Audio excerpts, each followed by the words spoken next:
Dark Nights with Poe and Munro.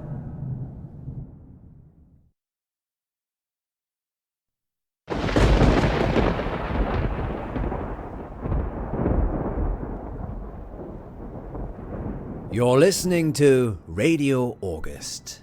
Dark Nights with Poe and Munro.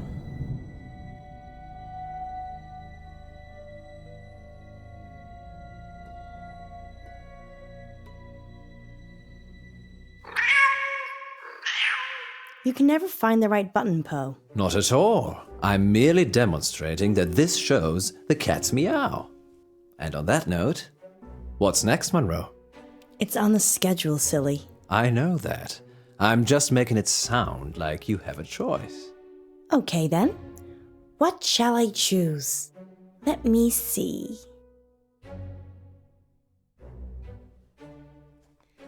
I choose an early night. You'll be fine without me, won't you? You're leaving me, Munro? Good night, Poe. Good night, August. Sweet dreams. Munro? I'm just kidding, Poe. As if I would ever leave our listeners at your mercy. The lady almost vanished, August. Perhaps I'll have to keep her on a shorter leash. Sit, girl, sit. Good girl. I bite. I like it. And now it's time for dreams and nightmares. Dreams and Nightmares with Poe Excellent and Munro. choice, Munro. I didn't have one really, did I? You always have a choice, Munro, but that doesn't mean you can change things.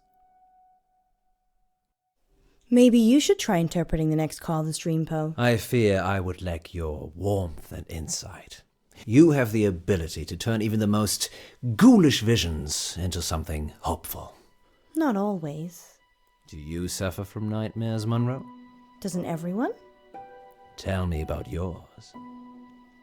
Well, there is this one I've been having lately. Go on. I can't see. I'm stumbling around trying to feel my way in the pitch black, but I keep bumping into people. It's like I'm trying to push through this crowd, but they don't know that I'm there.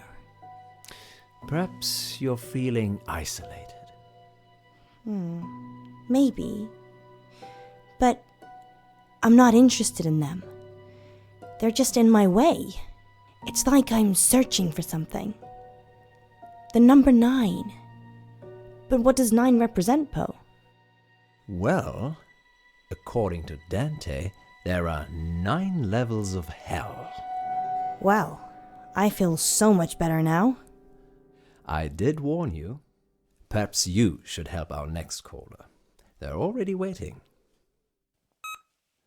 Frankie, you're live with Munro. Hi, Frankie. What a beautiful voice you have. Well, thank you. I think all voices are beautiful. What do you think to Poe's voice? I hate it. Okay. So, what's your dream, listener? I'm in August, and wherever I go, all I can hear is the radio. It's everywhere. It's loud and relentless, but there's this bird. She cuts through the noise and guides me. I listen to the bird, and I fall blissfully asleep. That's very interesting. People dream about their surroundings a lot. And a dream within a dream? That's nothing to worry about either. What do you think, Poe? I think you have a hardcore fan, Munro. What did the bird look like? Frankie. Beautiful. Angelic. But it's trapped in a cage. A prison. But there's only one warden. And the warden is weak. There's a warden. Another bird.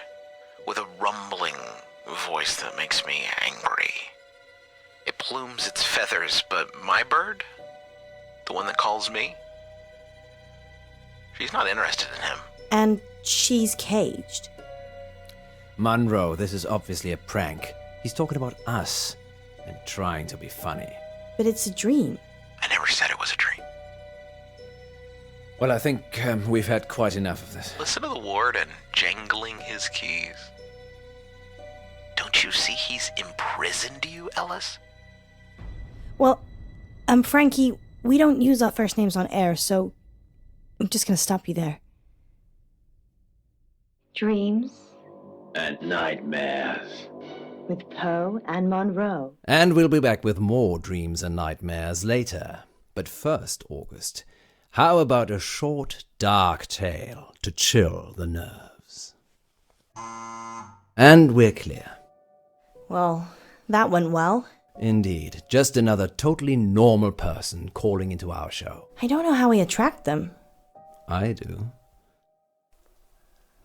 How long is this story? It's just a quickie, but if you'd like it longer, there's plenty more I could queue up. I can still hear you. Sorry, Frankie. Thank you for your dream. Thank God he told us. That could have been awkward. Very. Maybe I'll just have a cold shower.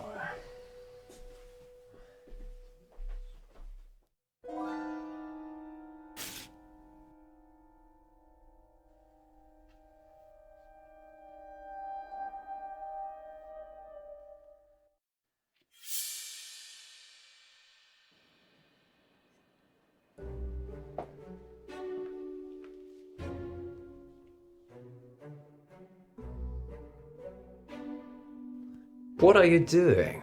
I'm stretching. Is that allowed? Of course. I just thought, should relax. Sit. Close your eyes, maybe. And what if I don't? You'd have to punish me, wouldn't you, Mr. Warden?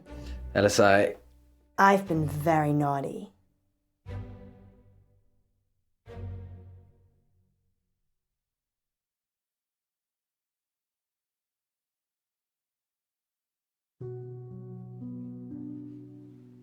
What's that? I think you know what it is. No. That. Oh, that's nothing. Ignore it.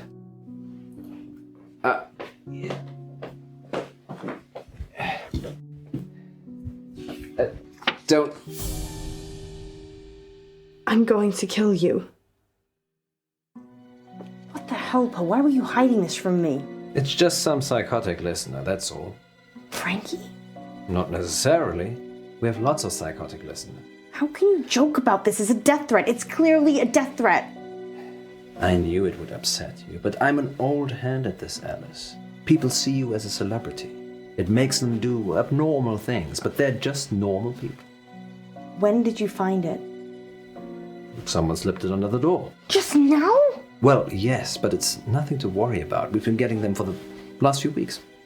Weeks? Maybe a month. So that could be a killer behind the door. Maybe, but never when I've looked. Poe. It isn't locked, Alice. People can just walk in anyway.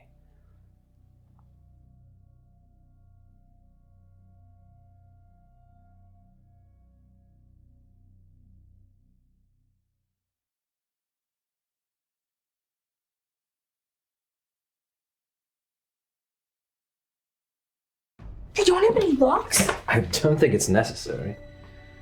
Poe, do you ever get the feeling the radio station is cursed? No more than the rest of August. Maybe we should call it a night. And abandon our listeners? Munro, this isn't like you. I just have a really bad feeling about this.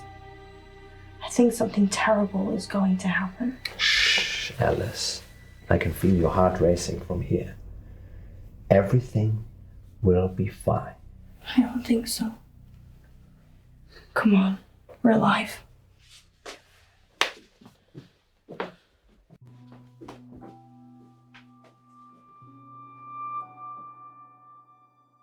I think I'm gonna go home. Don't be like that. How could you keep this from me? I thought you cared about me. What if I'd been killed?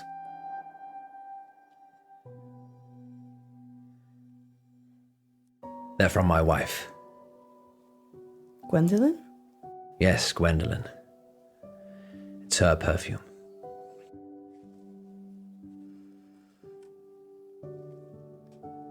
Does she know? I work late when I don't have any work to do, and I kiss her on the cheek instead of the lips. Yes, she knows. But does she want to kill me? She doesn't know who with.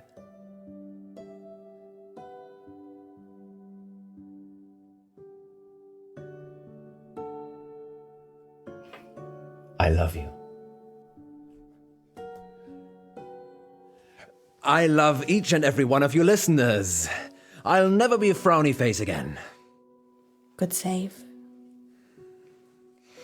Been having any more bad dreams lately, August? Okay, who's our next listener? It's Frankie again. Put him through.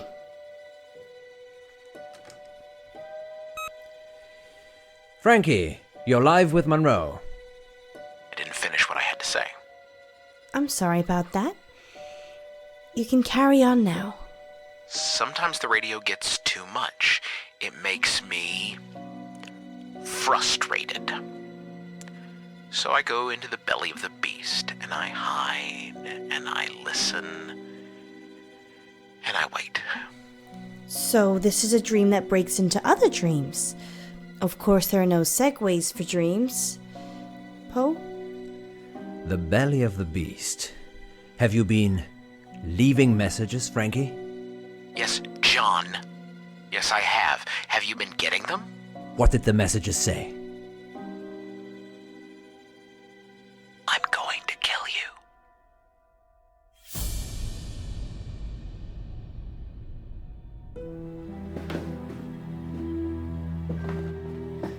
I see. And why would you dream about wanting to kill me, Frankie? It's not a dream, John. I'm coming for you. And Alice. I don't think you are. I think you're spinning us an impish tale, Frankie. You write your little notes and dream your little dreams, but you're not brave enough to act on them, are you, Frankie? Poe, stop it! What are you waiting for, Frankie? We're sitting ducks. Don't worry, Munro. He's just bluffing. Don't! I'm not hiding, Munro. You're going to get yourself killed. Hide.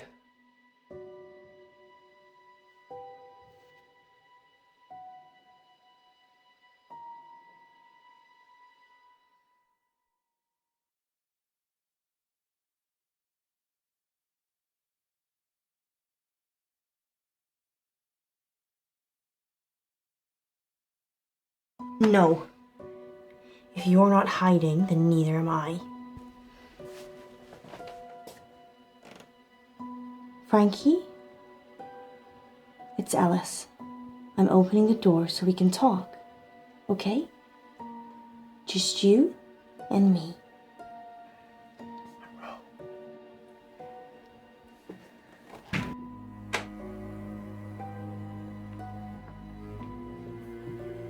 Frankie? There's no one here. I've had enough of this. What are you doing? I'm getting our caller back on the line. Maybe we should just carry on with the show. Come on, Frankie, pick up.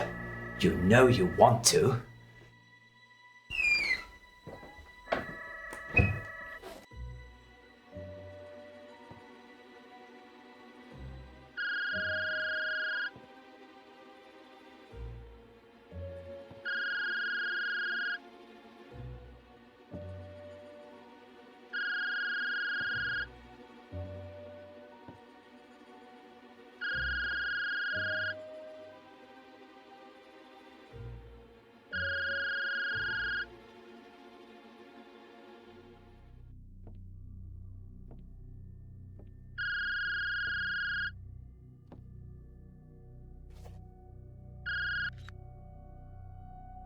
Finally, you've picked up.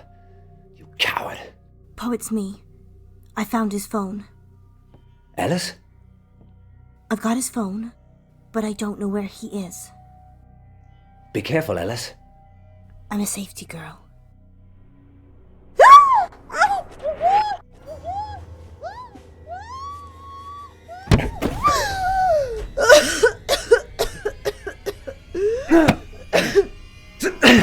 Oh, stop it! Stop!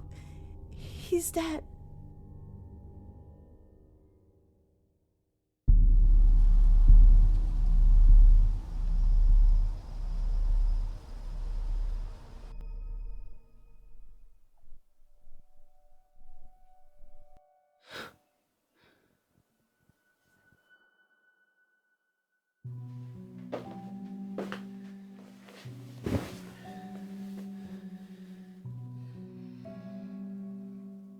When I was 12, my father died.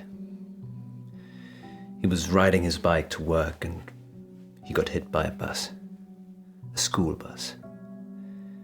My school bus. It was all over very quickly, but I was at the back of the bus and I could see everything.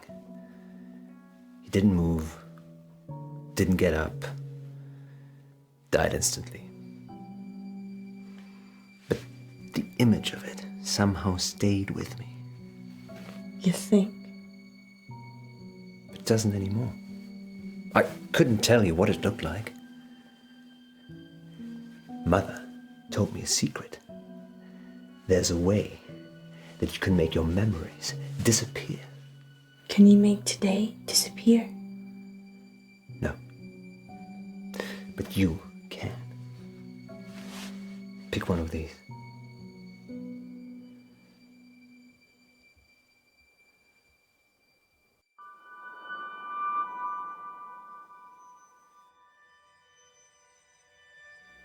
Now hold it tightly in your hands and close your eyes. Now what? Think of your most troubling memory from this evening and imagine the object you're holding is there. Picture it so you can see it. Okay. You have to make yourself believe that the object is there. Okay, it's there. Now open your eyes.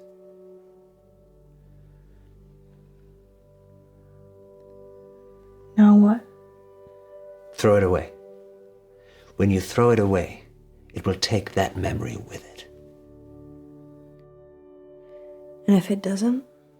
It definitely will.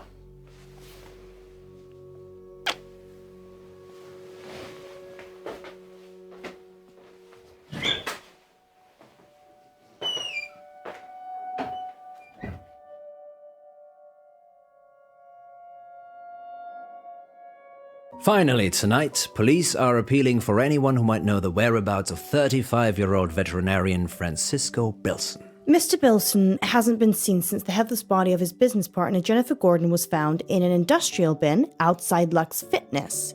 Is that the first murder in August, Poe? This year, yes, but technically it's on the Stepford border, so whilst August police deal with it, the crime statistic is with Stepford. Oh. That's cold. Yes, indeed. Tonight's weather will be cloudy with scattered showers. Yeah, make sure you cover your head. Now, what happens when your very own Poe and Munro decide to play a game of truth or dare? Stay tuned to find out more later. But first, we want to hear from you, August. Got a guilty secret?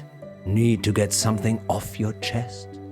Father Poe is waiting in the confession booth to absolve you of all your sins. Anonymously, of course. And here's a message from our sponsor. Do we have a sponsor? How do we let him get away, Poe? He just disappeared. He was dead, Alice. No pulse, no breath. Then who took him? It would seem it was our guardian angel. I just hope he doesn't come back. I never want to hear that voice again. He won't be coming back. How can you be so sure? And why did you take off before the police got here? You left me to deal with everything. Not everything. not everything.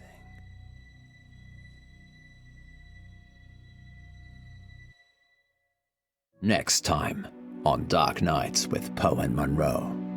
Our funding's running out, isn't it? Months ago. How do we pay it back? A radiothon. In bed with Poe and Munro. Lurkers, if you're out there just lurking, then give us a sign. It's Millicent. Once upon a midnight dreary, while I pondered weak and weary. If the station shuts down, I don't know what I'll do.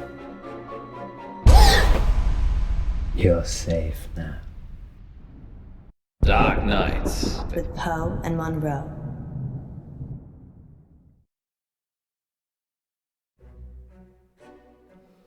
Our funding's running out, isn't it? Months ago. Poe! How are we still here? My rainy day savings. You can't use that. That's for you.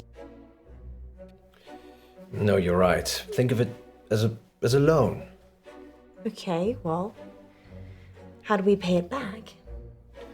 We send a seed of hope out to Lady August, and she blossoms it into fruitful returns.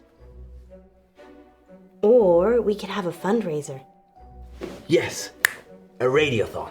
I'm thinking a 24-hour sponsored broadcast. We could call it In Bed with Poe and Munro. You think people will pay us to sleep together in bed for 24 hours? No, silly. You're not allowed to sleep.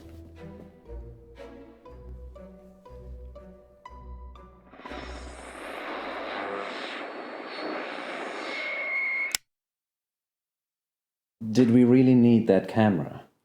Yes, Poe. It's proof that we stayed here for 24 hours.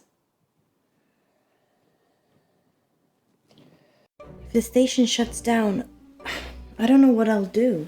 Everything will be fine, Alice. I've set up our donation pages, and the amounts are already rolling in. How much do we have? 15. 100? No, 15 pounds.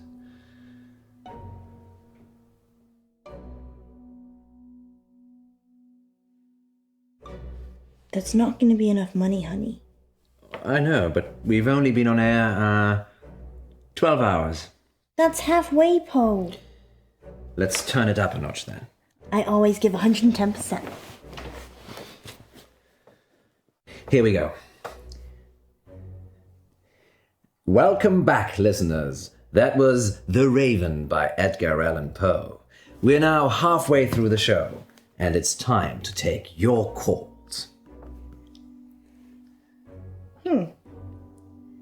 I can't see any callers. Is it working properly, Poe? It is the witching hour. Maybe everyone's gone to bed. So, we're totally alone. We could have lurkers.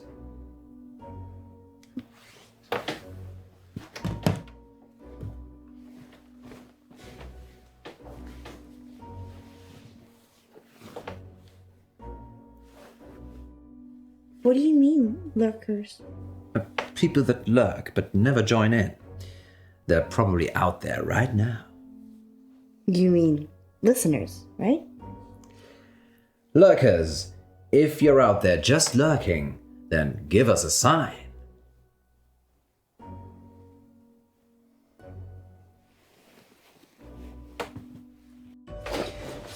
It touched me! What touched you, Alice? Something in the bed. It was probably just my foot. You're not onto the covers, Poe. Strange. Nothing there. There was.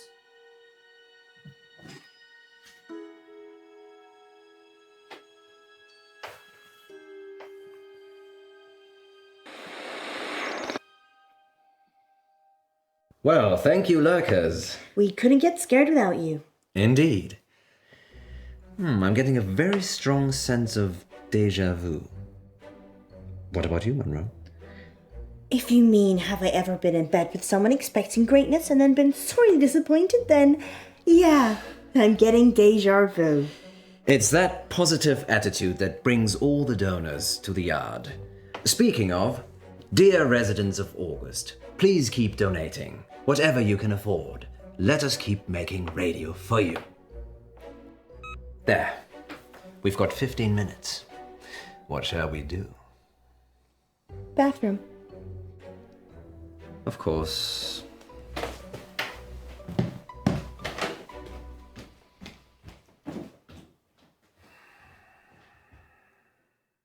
Freshen up, go back in, be a queen.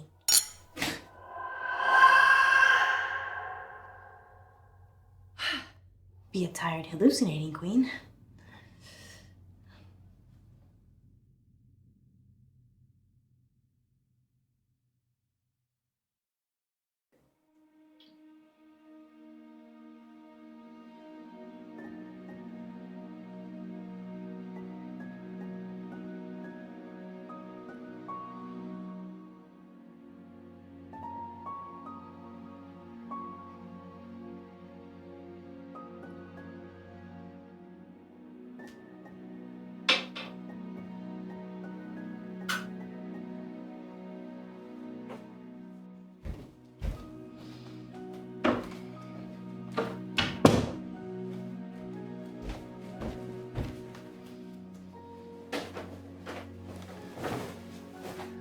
Munro, you femme fatale.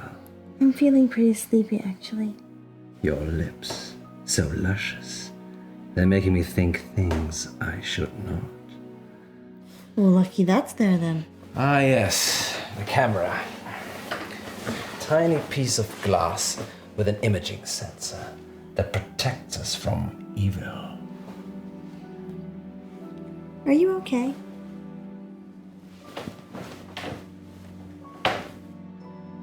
Comfortable?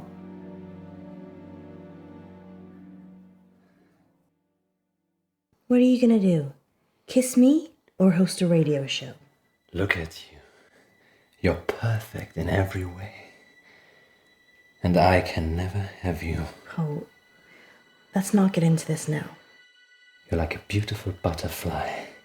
And the only way I get to keep you is to pin you into my collection. What?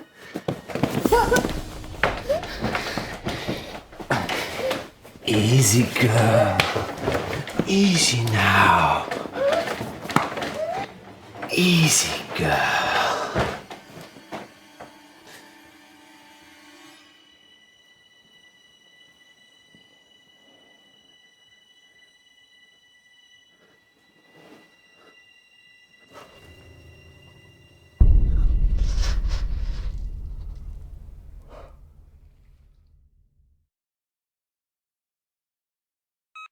There. We've got 15 minutes. What shall we do? Did you fall asleep? It's only been 12 hours. 12 hours? Yes. You look like you've seen a ghost. I had a nightmare. Dreams and Nightmares with Poe and Munro. No. It was real. Are you okay? Do you want to stop? I'm fine. Sleep deprivation, it can play tricks with the mind. Yeah. I guess. So, 15 minutes. I need the bathroom. Again. Again?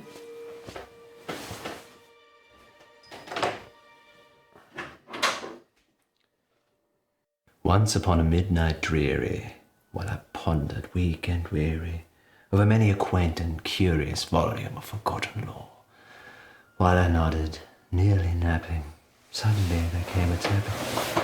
She doesn't love you. Who are you? You know who I am. It's Millicent.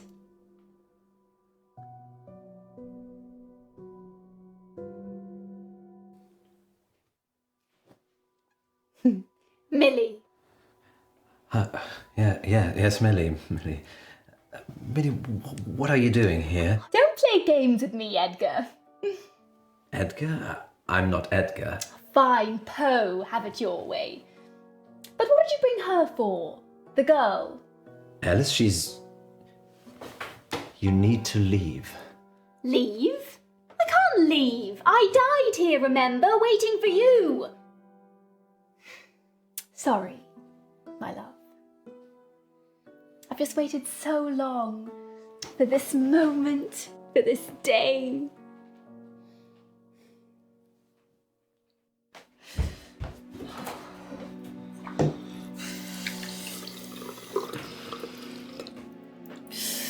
Bad dreams. Just bad dreams.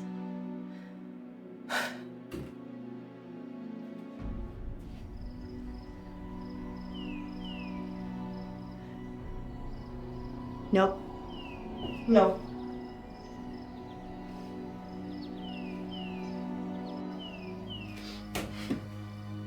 Fine. You don't want to be a door?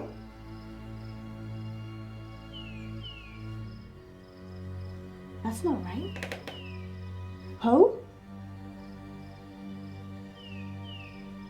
So you think I'm Edgar Allan Poe? You are, and I'm Millie, remember? I'm really not sure. Well, let me remind you.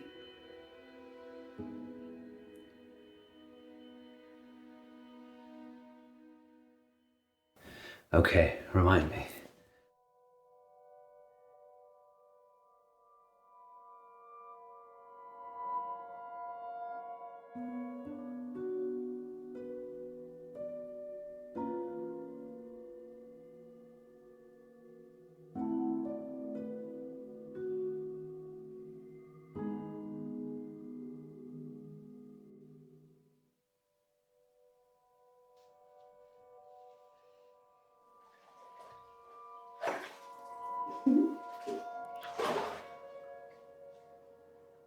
Why are we here? To remind you of your promise. What promise? In this very room, you told me we'd be together for eternity. I don't remember. You told me eternity, if I did what you asked. Which was? No, I'd never do that. Poe would never do that. Murderer.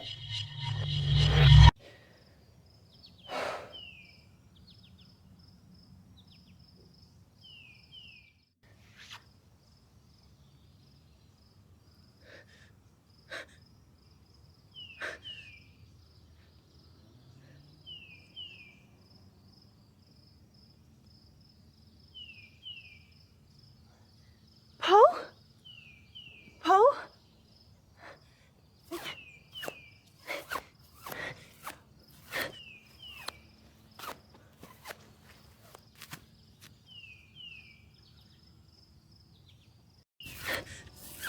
Poe! Is that you?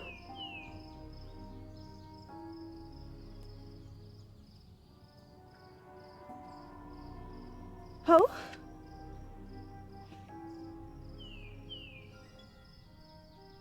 Oh, thank God. Where are we? What's happening? Is it a dream?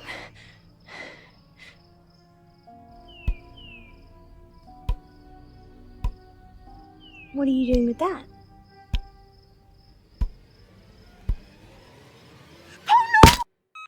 There. We've got 15 minutes. What shall we do? I can't believe you did that. What?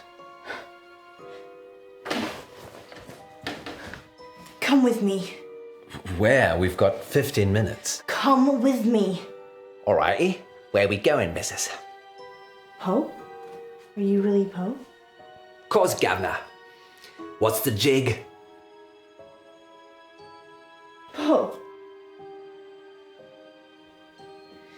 This can't be happening.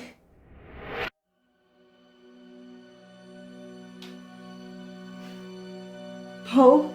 Munro? Who is she? That's your question. Yes, that's a bit strange, Alice. Perhaps should have led with, why are we tied up? Well, I thought maybe you could ask that. A lover's tiff, Edgar. This new one not up to snuff. What's she talking about? She thinks I'm the real Edgar Allan Poe. Well, you are named after him. I'm not Poe. I'm Poe. What's the plan, Poe? Get out.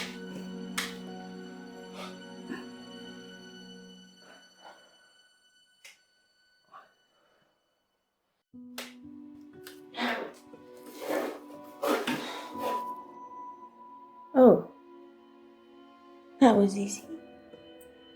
What shall we do about him?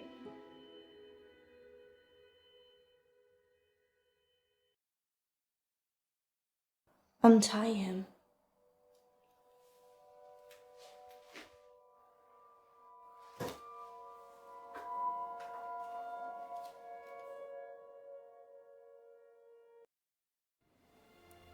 Where are we now, Poe?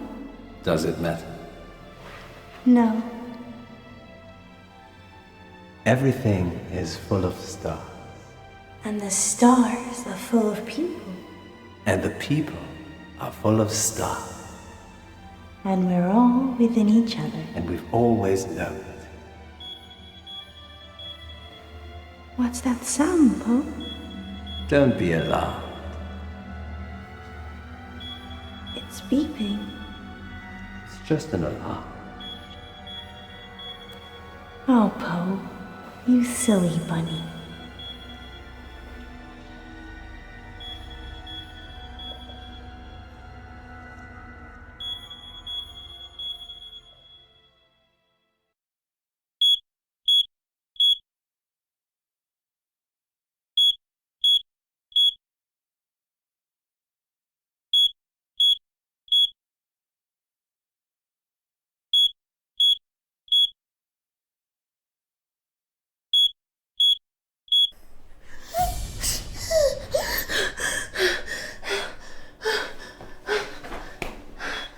Poe! Poe!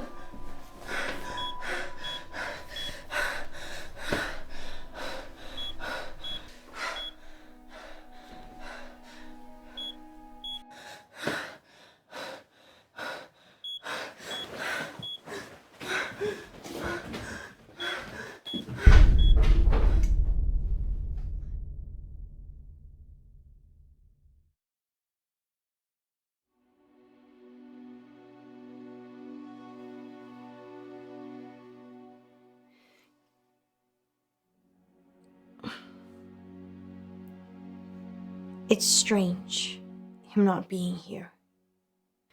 I feel silly talking to myself. If he was here, he'd say, "The show must go on, Munro. Tell them what happened."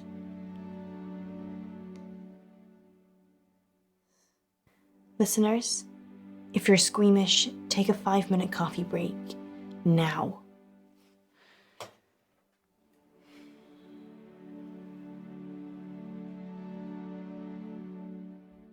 For the rest of you, last week, Poe and I were poisoned by carbon monoxide gases.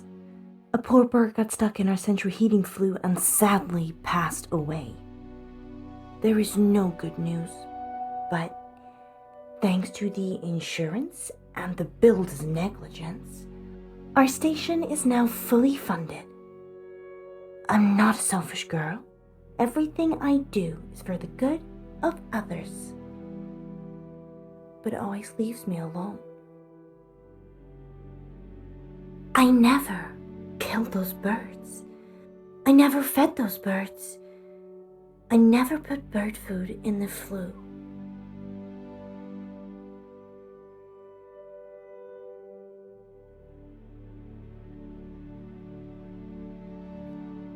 And I didn't kill Poe either.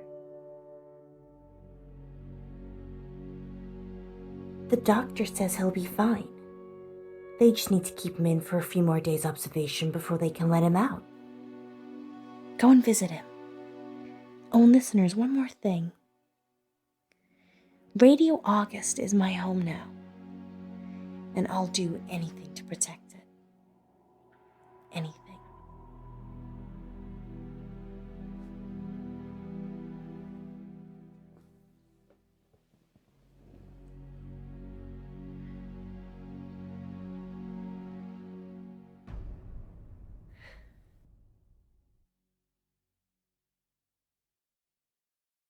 Next time on Dark Nights with Poe and Munro.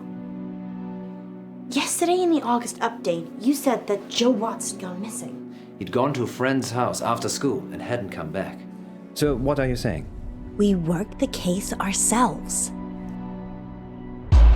You be good cop, and I'll be bad cop. Yes, I'd like to report a kidnapping, please.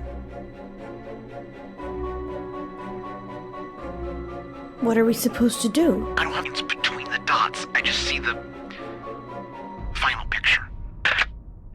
Dark Nights. With Poe and Munro.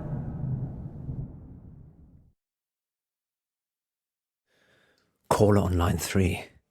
Is that a bad thing? I changed the number after Frankie. He's the only one that knows it. Frankie's dead. We imagined all that. So we take the call then?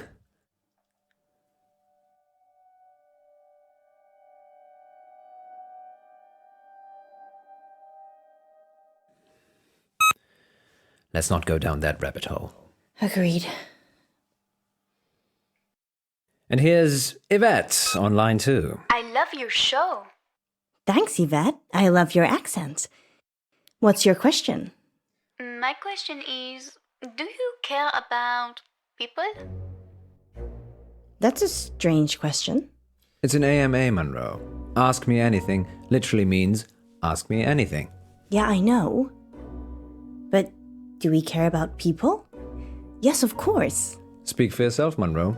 I'm an animal lover myself. So you don't care about people? No, I do care about people, just I care about animals more. So you care about animals more than people? Present company excluded, of course. So that's a yes and a no. Wait one moment, Yvette. So if I was crossing the road at the same time as a cute bunny, and you could only swerve and save one of us, you would choose the bunny?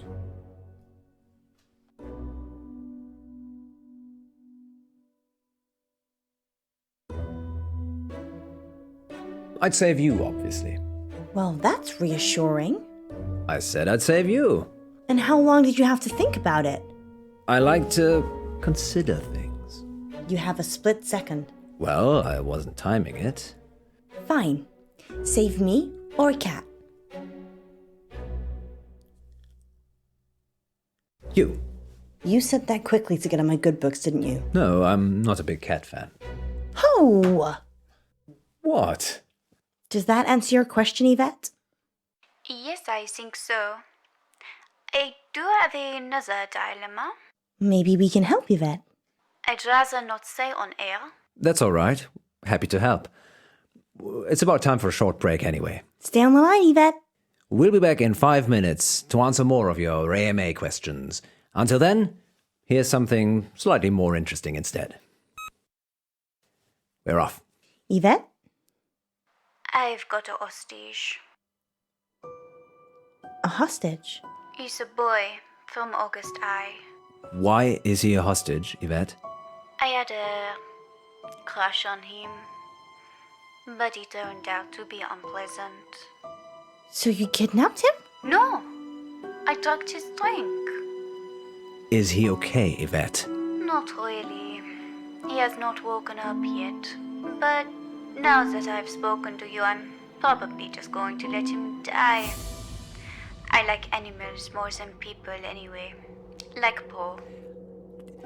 Yvette, I was joking with Munro. Thank you for your help. Did you get the number? No, it's withheld. Maybe she was joking. We should call the police just in case. Tell them what was said. Really? I'm not sure.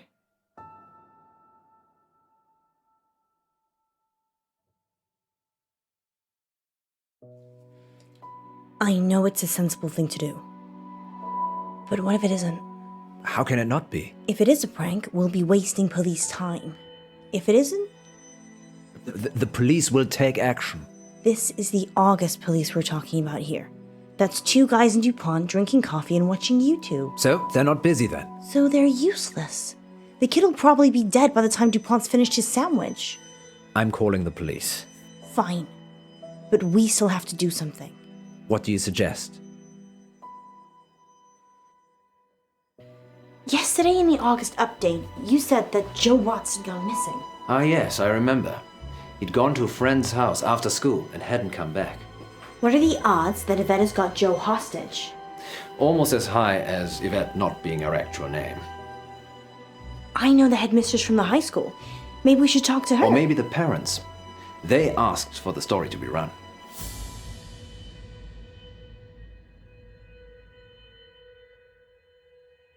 Okay, let's meet the parents.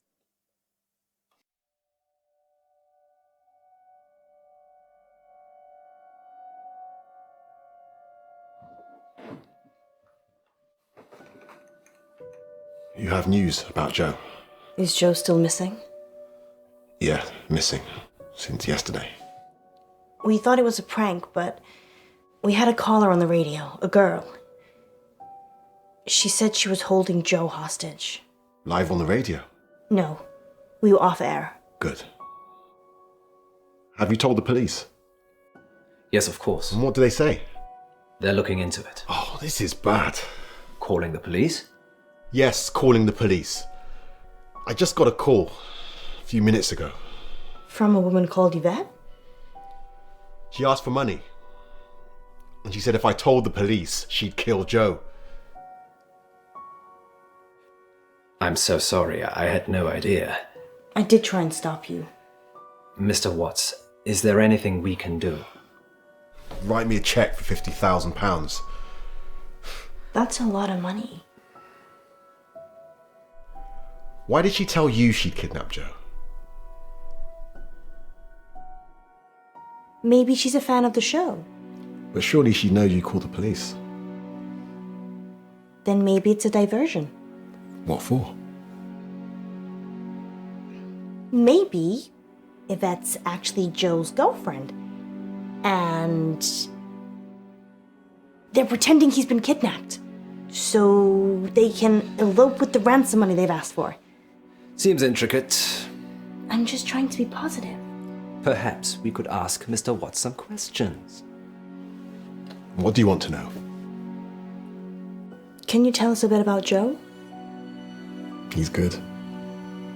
He is good. He did a marathon last month to raise money for Dorothy May. Dorothy May? Yeah, she's an 80-year-old with a acoustic neuroma. He helped her with it. He mows the lawns for the old folks around here for free. He's really good. Any reason someone might want to hurt him? I've been thinking about this over and over again, and I just can't think of anyone who would.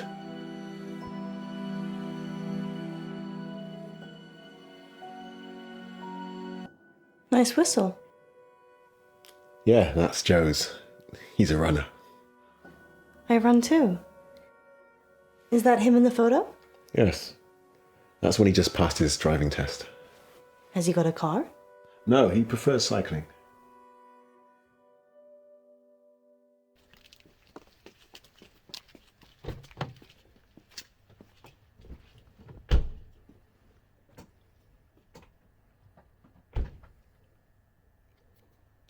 Do you think his dad killed him? You think Joe's dead? If Joe is dead, I bet his dad killed him. He's just upset. Why isn't he out looking for Joe himself? He's probably over the limit. He didn't seem that drunk. Functioning alcoholic. I tried that on for a while. Really? We haven't got time. Come on. Sorry, yes. What's next? I think we should meet the head teacher now. Where else is there to go?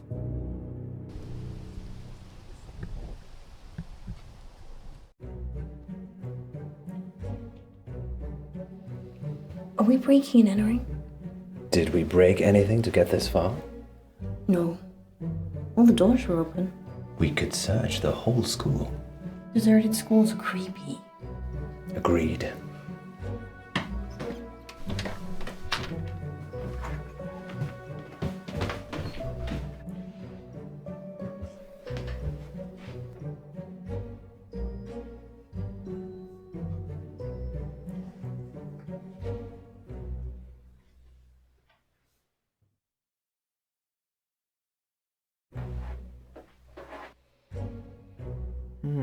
The register is for a Miss Clay, and Joseph Watts is one of her pupils.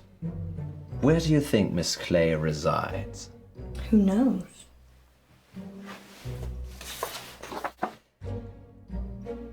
Maybe she's staying at August's guest house. Sorry, it actually says here, August Guest House, room 6. Poe. Well, you did very well, my love. Guest house it is then. Miss Gallagher owns it, doesn't she? I have no idea who that is.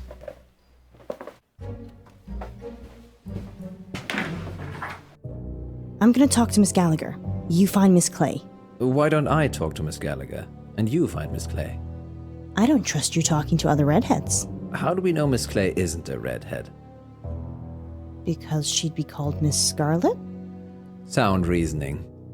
Just go. I'll meet you back in the car.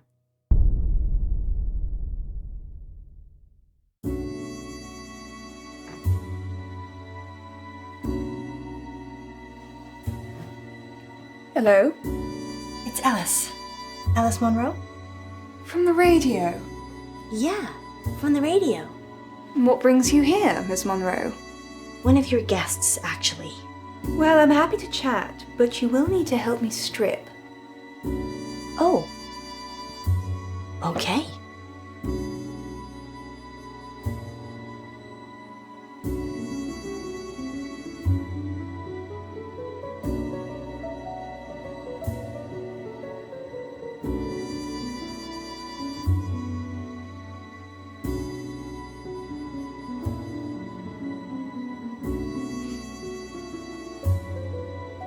The bed.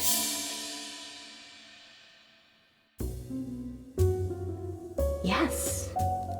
Of course.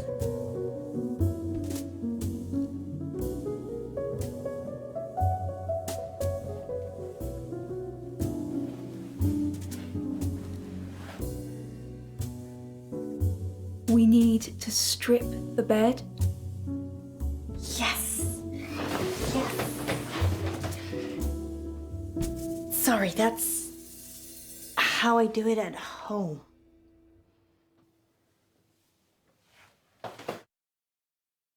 I'm assuming this is about Miss Clay. She is my only guest. Yes, the school teacher. One of her pupils has gone missing. Well, being held hostage, actually. Hostage? We had a caller on the radio. Someone calling themselves Yvette said that they'd taken this boy, Joe Watts, hostage. Watts? Oh, yes. The family's been in August for a long time. They manufacture and sell fireworks, of all things. I love fireworks. Ghastly things. All that metal in our drinking water. Makes my thyroid throb just thinking about it. They're fun though, right? List? I will Google that when I get home. Do.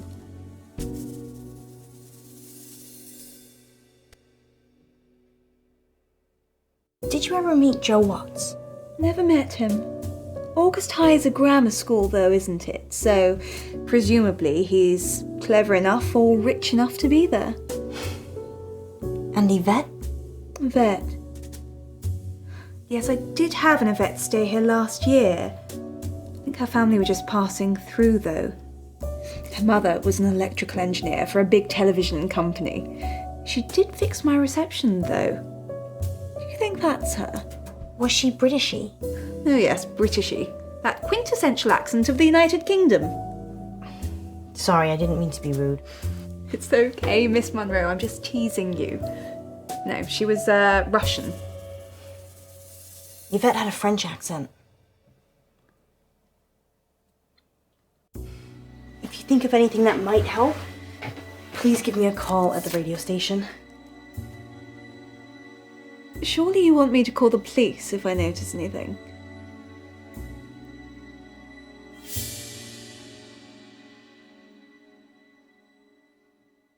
I'd rather you called us first, if that's okay. Do the police know what's going on?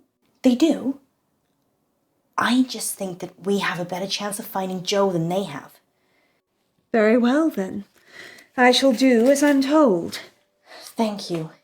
I know we're gonna find him. Well, I didn't get much out of Miss Clay. She said Joe was a litter bug. So she's an eco-warrior. Yes, I wish we could have recycled our meeting, actually. How was Miss Gallagher? Kinda dominant. I liked her. Maybe I shouldn't let you hang around with other redheads. Maybe you shouldn't. Let's circle back to this later. Did she say anything useful at all about Joe? She said Joe's parents sold fireworks. I suppose that could be useful. Anything else? She said the only Yvette she knew was Russian, and an electrical engineer, so I'm guessing that's not our Yvette. Did she say anything about Miss Clay? Not really. I probably should have asked more questions. I got distracted. Seems we're out of leads. I'm still up for visiting the headmistress again. We could drill Miss Gallagher some more. Give it up, Alice. I'm trying. The headmistress, then? Miss Gallagher?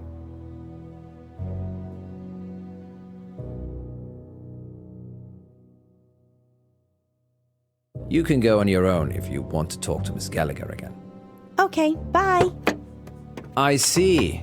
I suppose I should visit Miss Clay, then.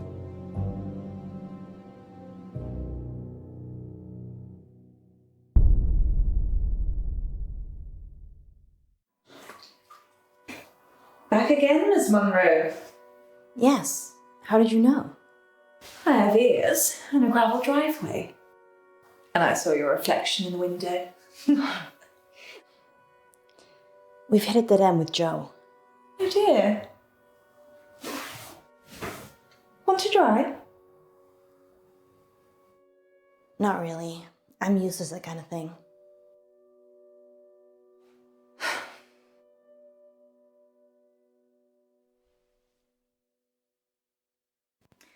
I wish you'd come for a chat earlier.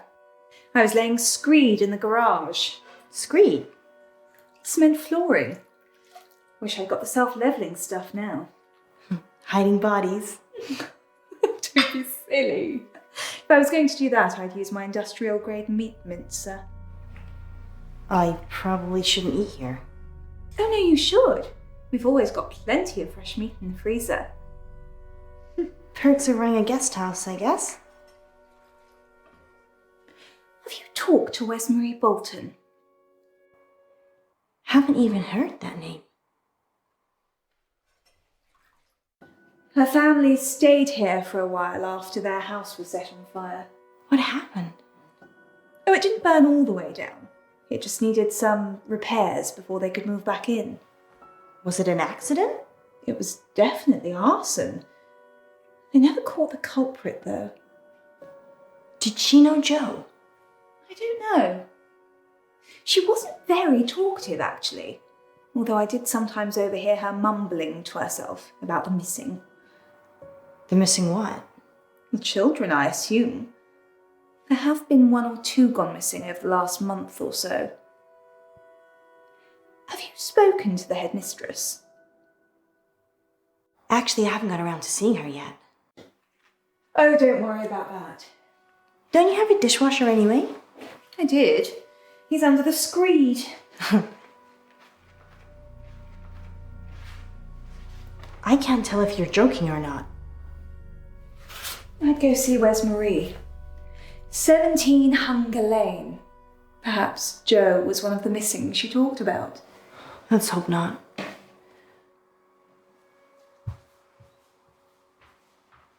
Miss Clay doesn't seem to know about anything, unless it's an eco issue. Maybe you're just not prodding her in the right places. You're welcome to talk to her, too. We don't have time, Poe. The good news is Miss Gallagher gave me a name. Wes-Marie Bolton. Excellent. And the address to go with? Hunger Lane. Off Beaconsfield Drive. I know it.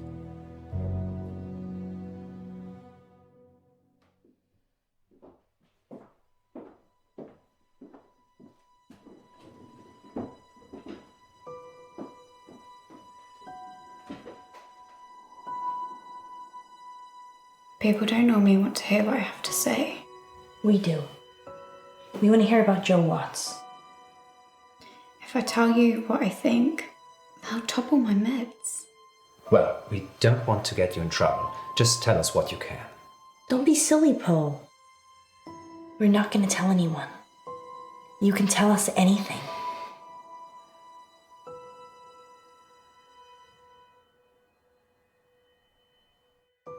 It's okay. You can trust us. We're from the radio. It's Miss Clay. She ran this after-school club, Green for Life. I was in it. She made us make a list of those with the most environmental impact in our class. I did it. It was me. I made the list. Joe was third on it and the third person to go missing. You have to help him, you need to! It's okay. We're gonna help. You just need to take a breath.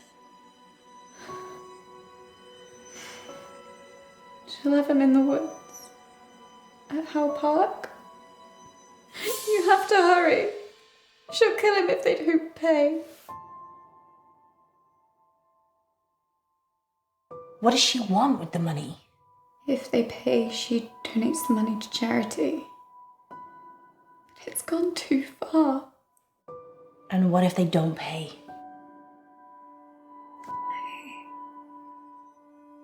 I don't know. I left when I saw it. What did you see, Wes Marie? Miss Clay.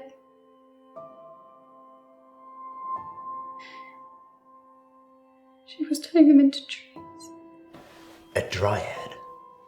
A what now? A dryad. Someone who's part human, part tree. We need to go. Howe Park? Yeah. Where's Marie? Where's Marie? You did good. We're gonna save Joe. You wait here and we'll be back.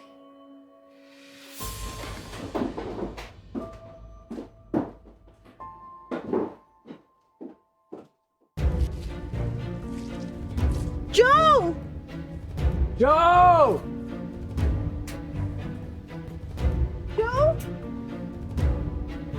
Joe! Joe!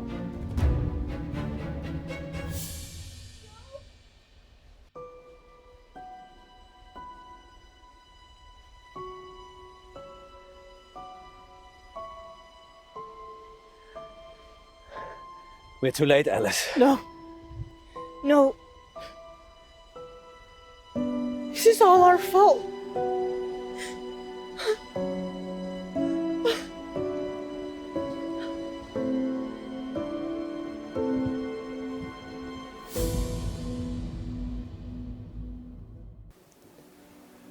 He wasn't eaten.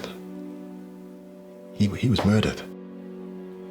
We think Miss Clay had something to do with it. Vet. She's the one the police should be finding. Do you have her voice recorded? Yes, we record all incoming calls. Do the police have it? I already sent it over. I'm sure they're working on it. I guess I'd better go and identify Joe's body. Whatever's left of him. August's wolves pretty much eat anything. One time, there was a whole school bus of children and... Poe, I think you can save that story for another time. Of course. Sorry. We're sorry for your loss. We'll see ourselves out.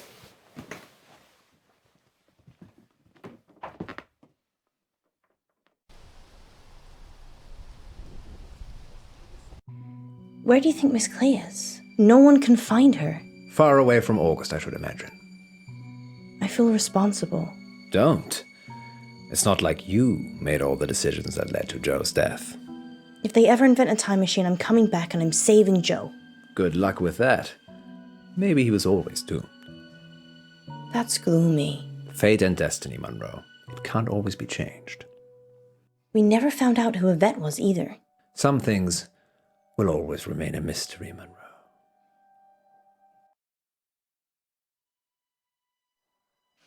À table, Yvette. Au moment, maman. J'ai fait mes devoirs.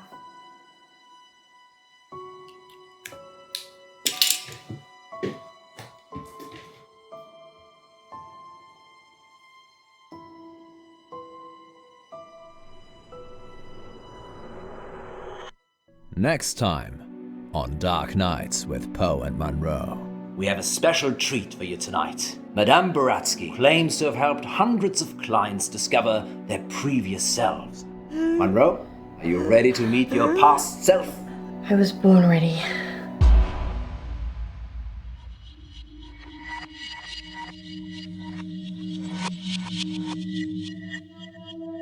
I'm Elizabeth. That's what you were going to ask, isn't it? Dark Nights. With Poe and Munro. Maybe we should have a safe word. If you're worried, I'm worried I won't like it. then we should definitely have one. What do you think, Miss Baratsky? It's Madame. I'm sorry, Madame Baratsky. You must feel relaxed. So if a safe word would help, then yes. What should it be?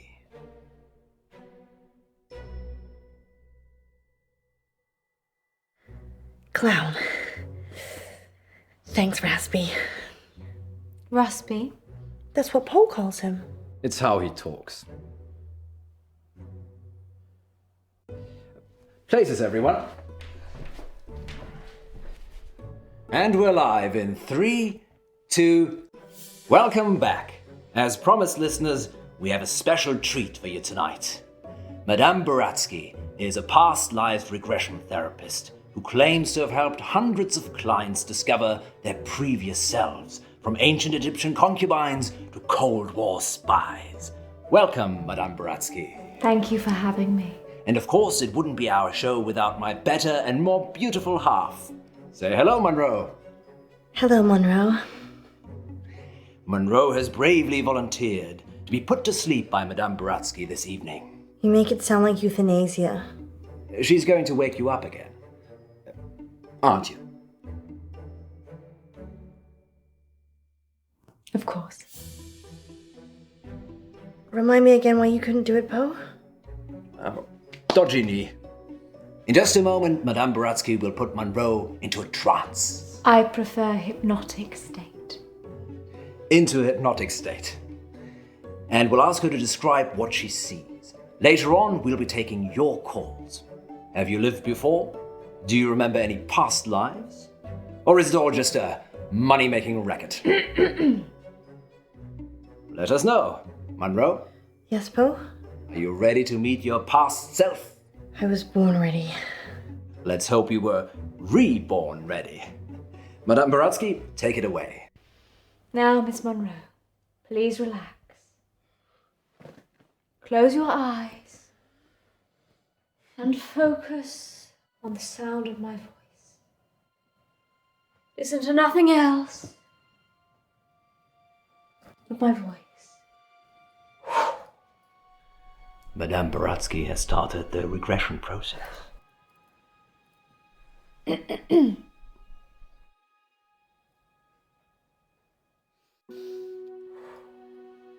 Focus on your arms. Feel how heavy they are. Feel them sink into the chair and pull you into the deep, deep dark. Let the darkness consume you.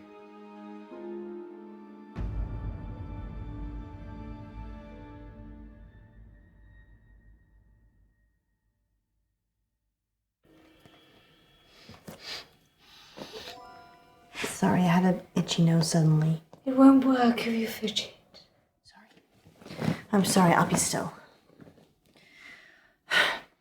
Let's start again. Listen to my voice and nothing else.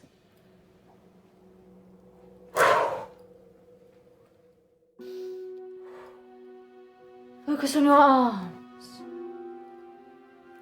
Feel how heavy they are. Feel them sink into the chair and pull you into the deep, deep dark. Let the darkness consume you.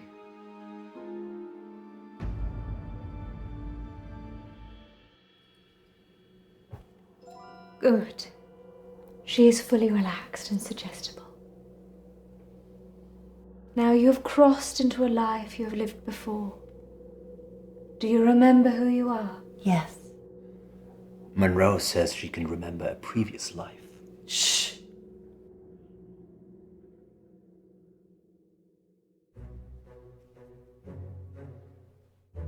Do not rush. Let the world come to you. Let it reveal itself to you.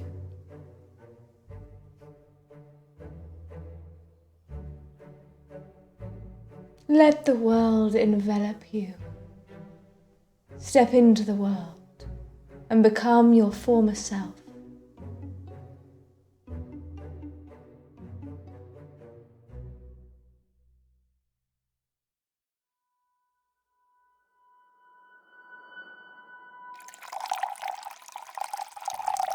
Now tell me what you see.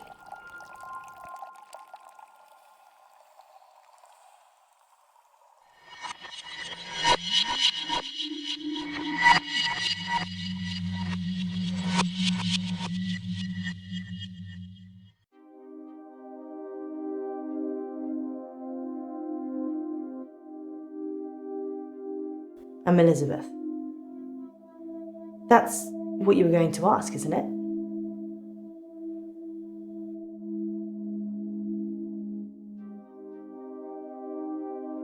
Being right. It's a gift and a burden. Where's Dr. Decker?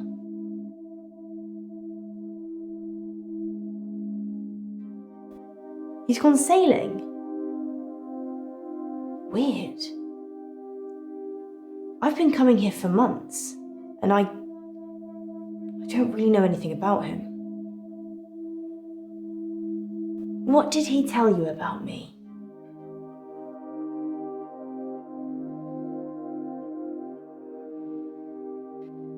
Ah, my drinking problem. Yes, that's my cover story. Actually, I probably do drink too much. Let's play a game, Doctor.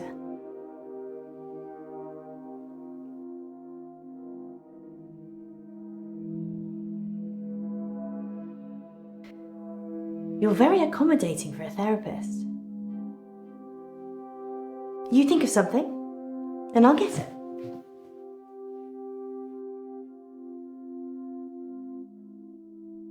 A triangle. A love triangle, perhaps. Don't say anything. I mean, you haven't said anything since you arrived. Do you believe me now? That I can read your mind?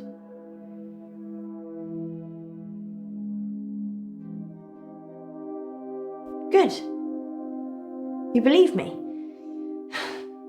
I lose a lot of friends right about now.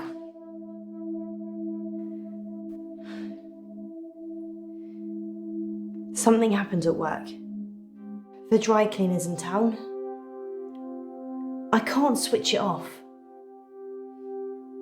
As soon as I lock eyes with a person, I get their thoughts.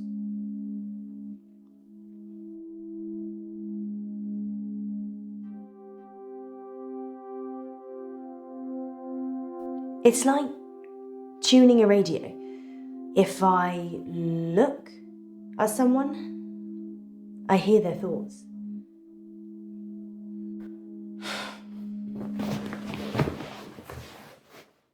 Anyway, there's this guy who walks in with a suit.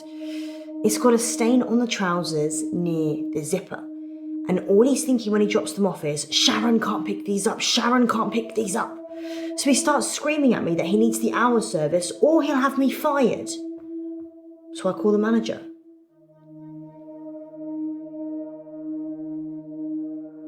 I guess Sharon, who doesn't want to pick them up, is his wife or girlfriend? Either way, he clearly doesn't want her to see the stain. But Sharon is also the name of my manager. I call Sharon over anyway. Sharon! Sharon! This guy's face is a picture, but he's holding it together. Sharon comes over preoccupied. She's thinking about the washing machines. She is the manager, so she normally does that, but this time was different. She was thinking about Nisha, spinning away in one of them.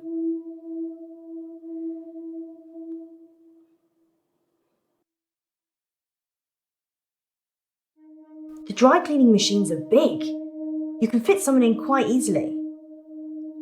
You could probably fit a small person into a normal washing machine, actually, if they really tried. Anyway, the store manager hears shouting and comes over. The customer, let's call him Ed, says that we shouldn't be advertising something we can't deliver. Says he's a lawyer and he'll sue us. The store manager, whose name I intentionally forget, says he'll sort it out. Shaman, in the meantime, has gone ashen. I lock onto Shaman's eyes, and I see it again. Nisha, spinning away in a machine. At this point, I'm guessing Sharon has a fantasy about killing her? Ed finally gives in, throws his suit at me, and leaves. The manager looks at me and says, "Can you work your magic hands over his trousers?" He's thinking of me topless, in a hot tub, but with way bigger breasts. And some other things I'd rather not remember. Knowing people's thoughts eats your soul.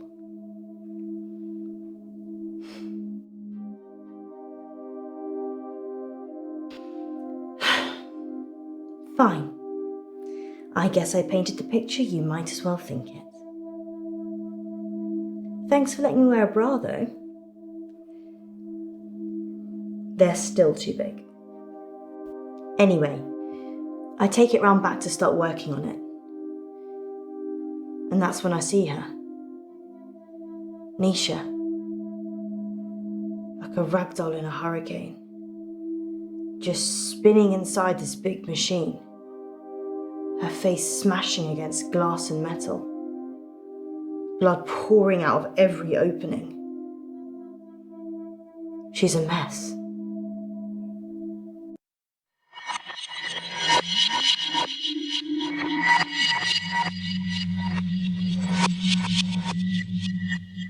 Can you see any jewellery?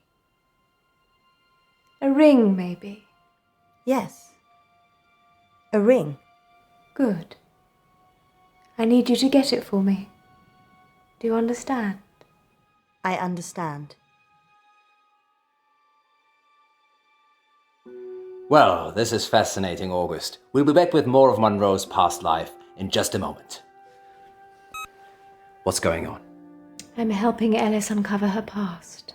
Why does she need to get this ring? Oh, it's just a technique I use. I think you should bring her back now. It would be dangerous at this point. Then do it at whatever point it won't be. Quiet. I'm trying to concentrate.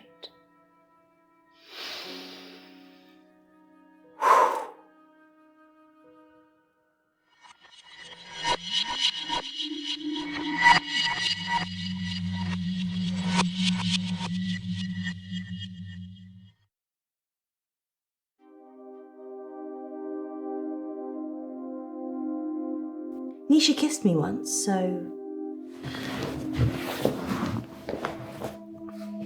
I slapped her. We were in the machine room. She said she'd got something in her eye and would I take a look? So I did. Her irises were lovely and big, dilated. And while I was looking, she just kissed me. But her mind, it was beautiful, shimmering. And then when she kissed me, it all fell away. All that was left was shame, fear, repulsion. so I slapped her.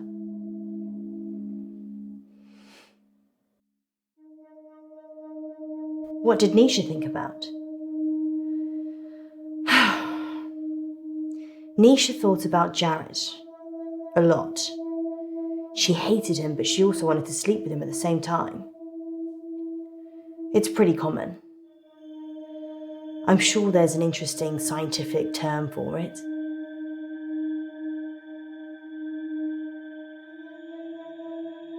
You think Nisha loved him? I've read a lot of minds. I'm still not sure what love looks like.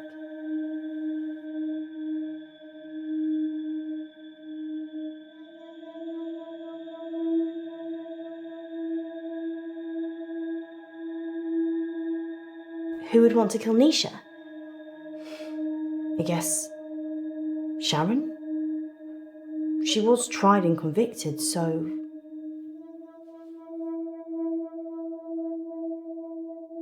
I saw Nisha's body in the machine. Her eyes were still open, crying blood. But I looked into them and there was peace. Nothing else. Just peace.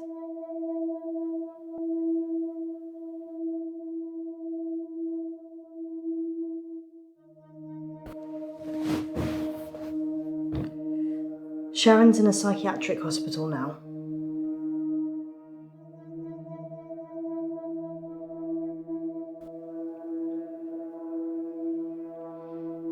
They arrested Sharon for Nisha's murder. Sentenced to 18 years. One for each of Nisha's. Is that enough? Maybe murder should be punishable by death.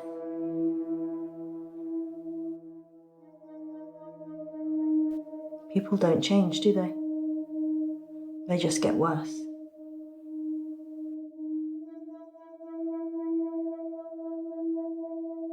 Sharon's fingerprints were all over the machines.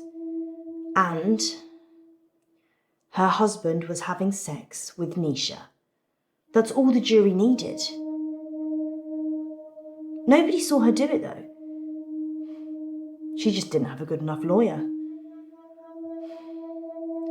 People with money get away with murder all the time, though. Don't they? Is there anything rich people can't buy? Nisha worked for Sharon as a housemaid. That's how she met the husband. It's so cliché. Nisha was desperate for money, and he was desperate for attention.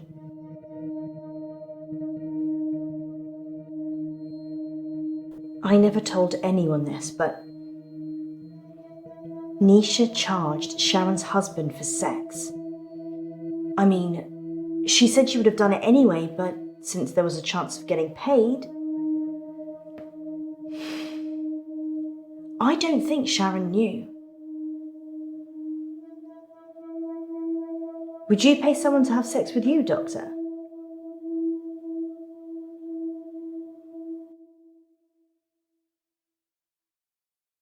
People pay people to have sex with them all the time.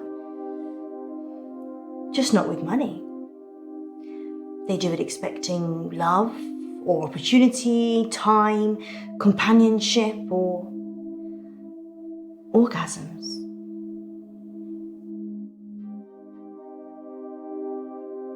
I did see Sharon once after the trial. She didn't talk. But in her head, all I could see was Nisha going round and round. Her mind was literally stuck like a broken record.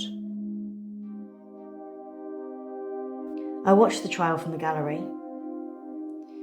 Not many people made eye contact with me, but Sharon did. She wanted to die. Really die. I don't think she killed Nisha. Sharon's defense.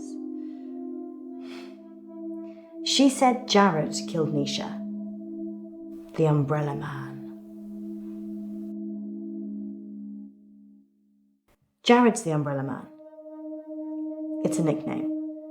We were on a works do and it started raining, and then Jared pulls out this tiny umbrella out of nowhere and then gets handsy with any girl stupid enough to duck under it. Hence, Umbrella Man. Nisha was good at cleaning, what can I say?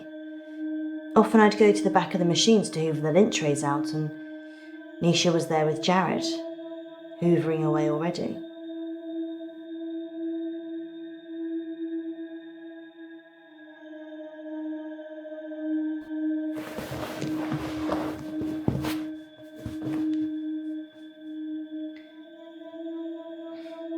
They closed down the store for a while so the real cleaners could come in. They got rid of all the blood. It wasn't just blood. Her skull had split open and was grating against the metal drum. Some of her teeth. Sorry, Doctor. What did you want to know?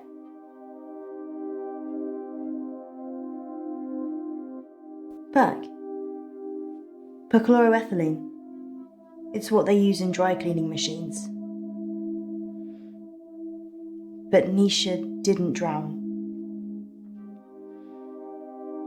The spin cycle broke her spinal cord, so she was paralysed for a few minutes while her face mashed into everything.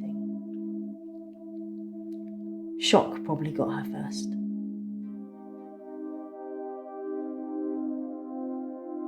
Yeah, dry cleaning machines have huge locks. There's no way of shutting yourself in. You really have to get a friend to help.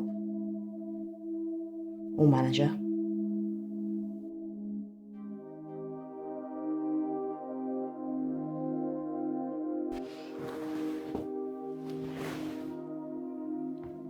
I'm allergic to nuts. This is definitely normal milk.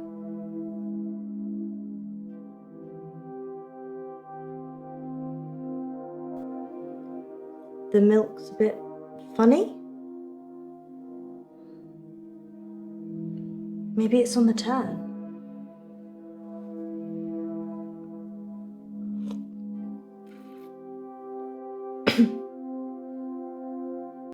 Clown. Munro, you're back.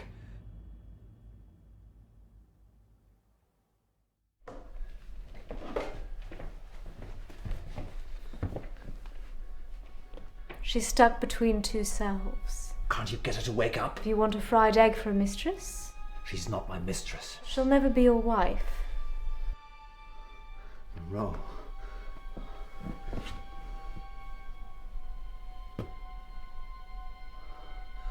You can go in after her. Just sit down, please.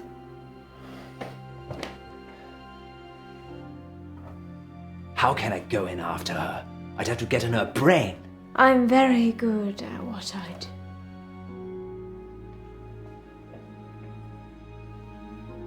Sleep.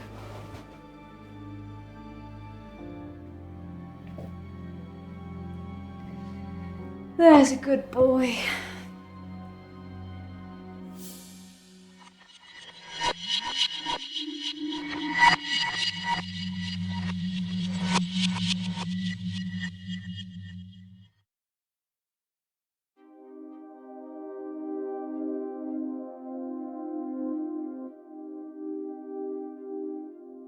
You want to see my ring? What? I don't remember wearing one. Shall I take it off?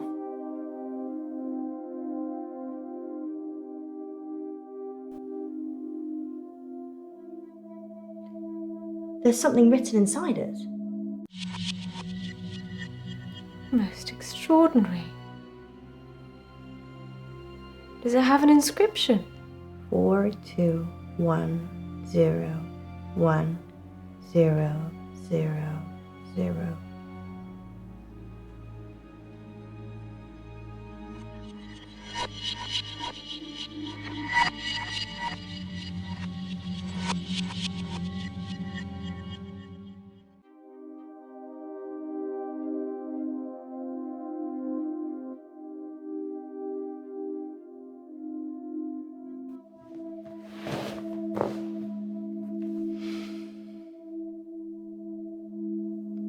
Jared, the umbrella man.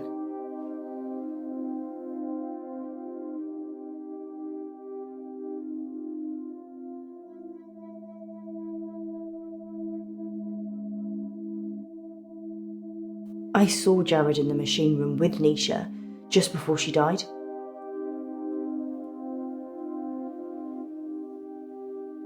I don't want to talk about it. He's weird, like a spider. Sharon ducked under his umbrella that time, and his hands slithered around her body and kind of rested under her breast. Everyone knew he was touching it, and Sharon just gave a weak smile and wriggled away. I tried to read his mind, but it was like a stereogram.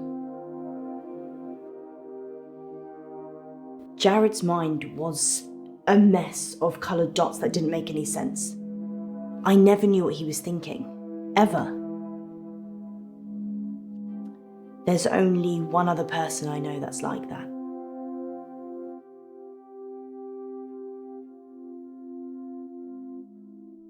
Yep, Dr. Decker. His mind's also mush. I actually came here today to tell him that I don't want any more sessions. He creeps me out. His facial expression didn't change. Nothing. It was like he was wrapping his arms around his prey. He didn't seem to be particularly enjoying touching her breast, just for science. Jared quit after the murder. Well, so did I, to be fair. Well, I've kind of quit everything now.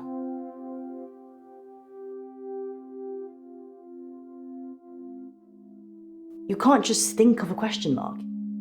If you've got a question, let me have it. People get like this, flustered when I can read their mind. Cat. I agree. Cat.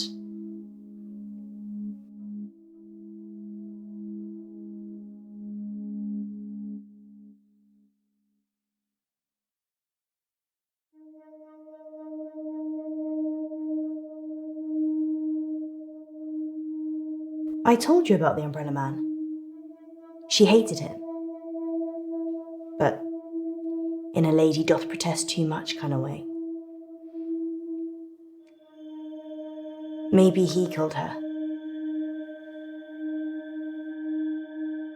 Nisha was asking for it, wasn't she?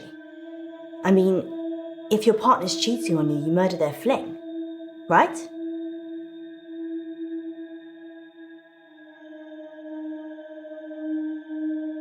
Doctor, you'd recommend I'd kill someone? I'm pretty sure that's not in the rulebook.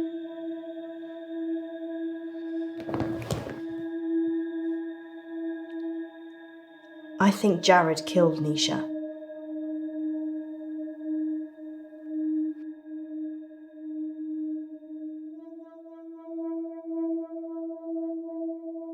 I already said that Jared killed Nisha.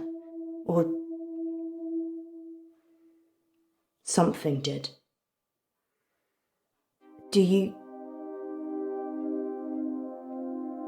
believe in the supernatural? No. It's not science, is it? Jared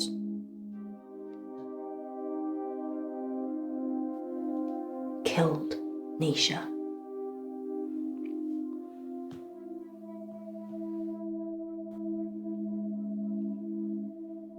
I saw it happen, but I couldn't tell the police. They were in the back room, Jared and Nisha. They were kissing. And then she opened the door to the machine. She just got in, and Jared, he shut it. He didn't have fingers, he had... I can't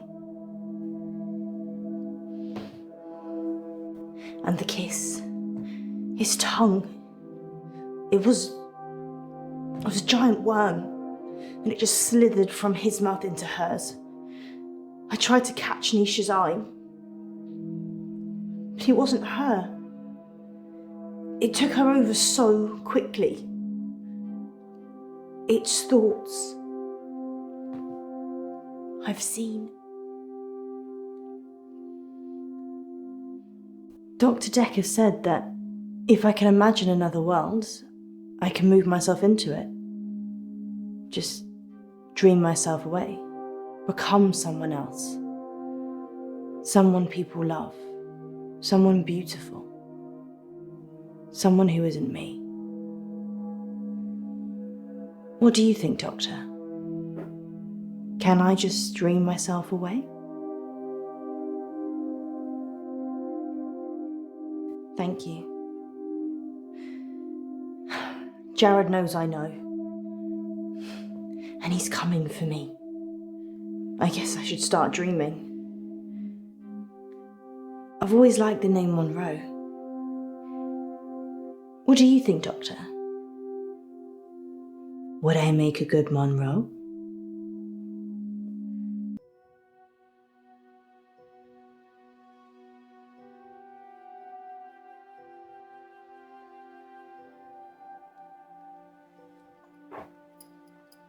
In an hour, you awake, as if from some deep sleep.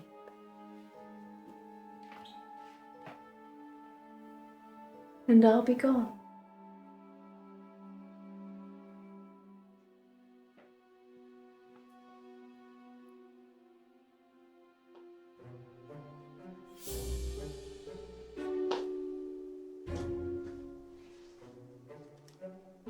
That should cover it. I'll see myself out.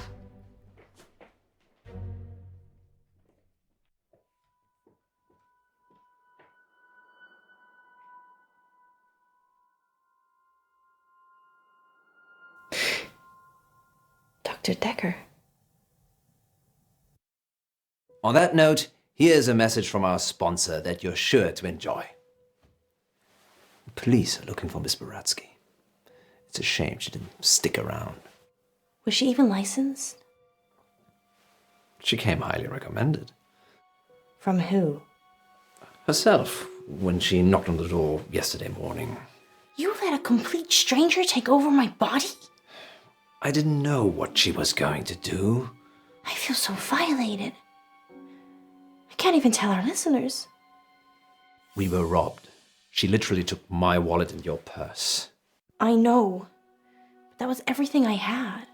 And that wasn't all she took. What else is gone? My adoption papers. What?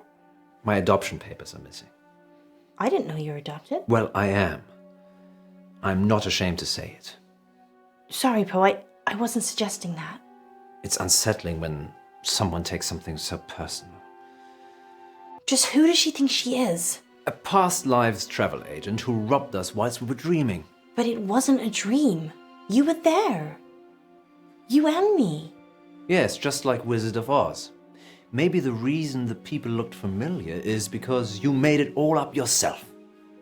So, are we dreaming now or is this real? I can't tell anymore. Want me to give you a squeeze? No, this is real. How can you be so sure? Because in my dreams you're much more of a charmer. And richer, I'd imagine. Too soon, Poe. Too soon. Dark Nights. With Poe and Munro.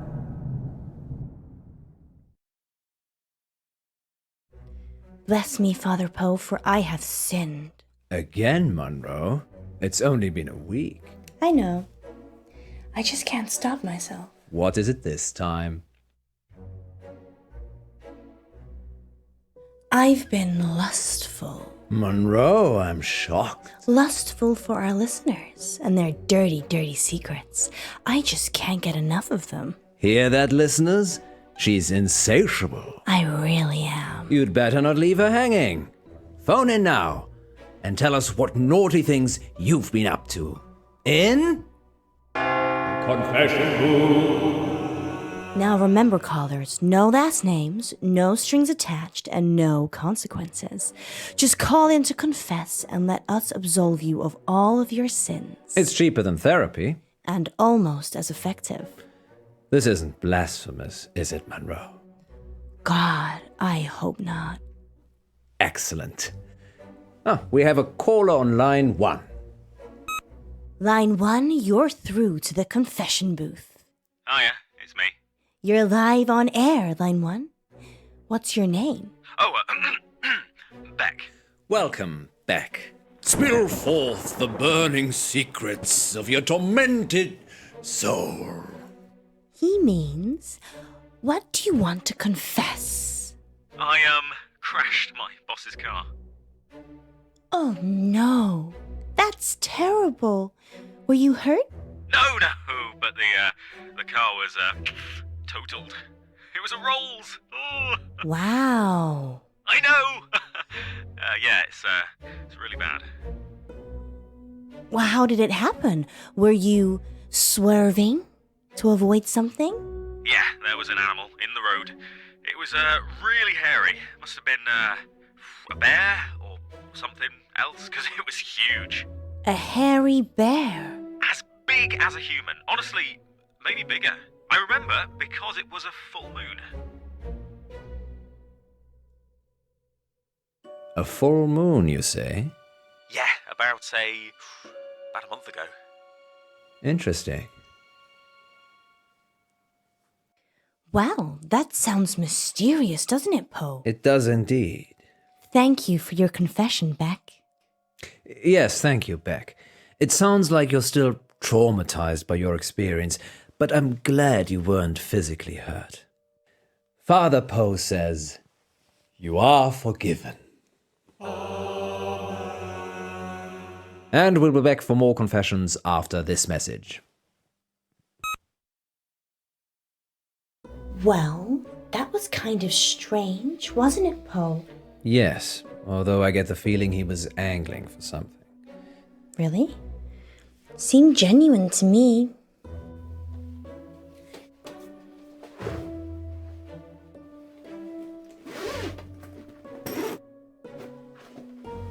You don't think...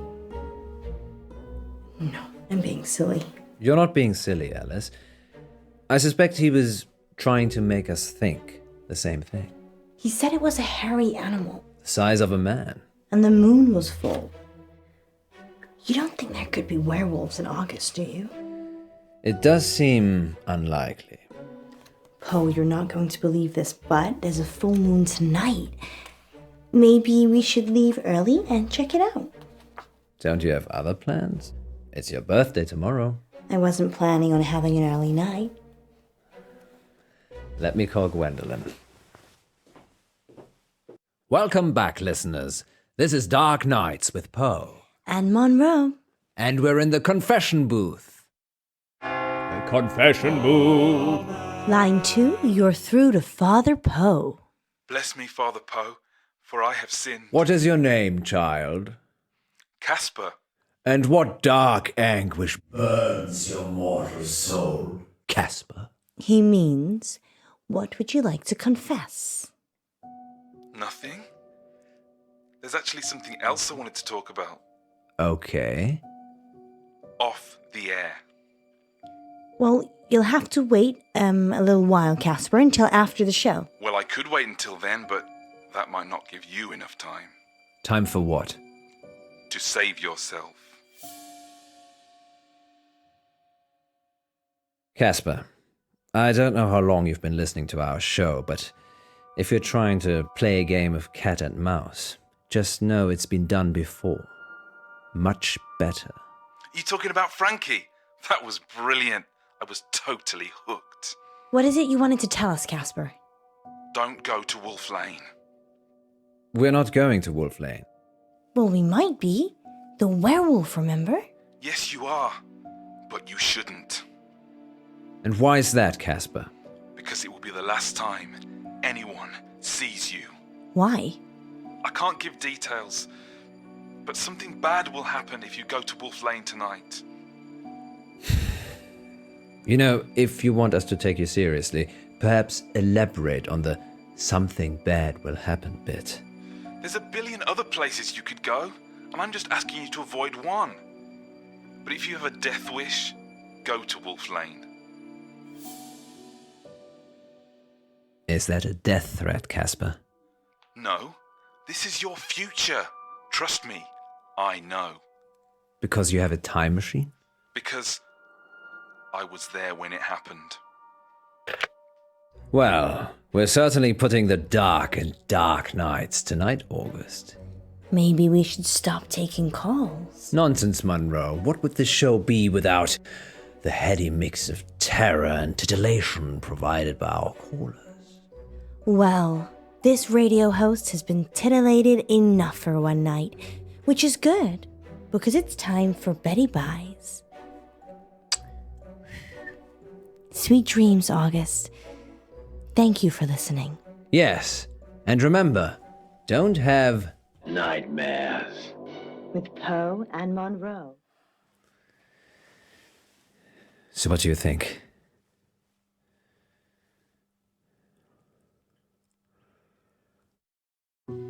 I think it's only a matter of time before Casper tries to kill us. He's just an attention seeker. So am I. I'm not trying to kill anyone, though. So, what do you want to do about it? I don't know. He didn't really threaten us, so probably doesn't warrant getting the police involved. Are you sure? No.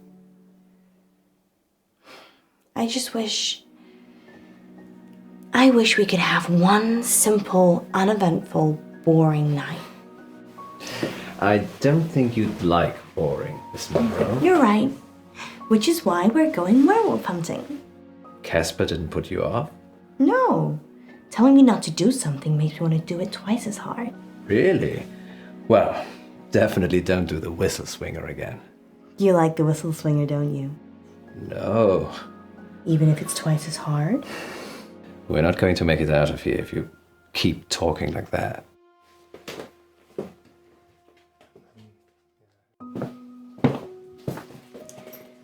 You really think we can see werewolves? It would be foolish to rule it out altogether. I know it's almost your birthday, but, well, a full moon waits for no man. Or werewoman. Exactly. I guess it could be romantic. You and me, huddled in the car, looking at the stars. They say Wolf Lane's the best place in August for stargazing. Do they? There's hardly any light pollution. That must be why the werewolves like it. What about you know who? I've told her I'll be late. Just late? Well, we'll see. You go ahead. I need to check something. Who are you calling? Hi. Sorry, 1 minute. Okay, I'm going. Hi, it's Munro. No, you look great. Totally convincing. Yeah. We'll see you soon. Oh? It's all right, Alice.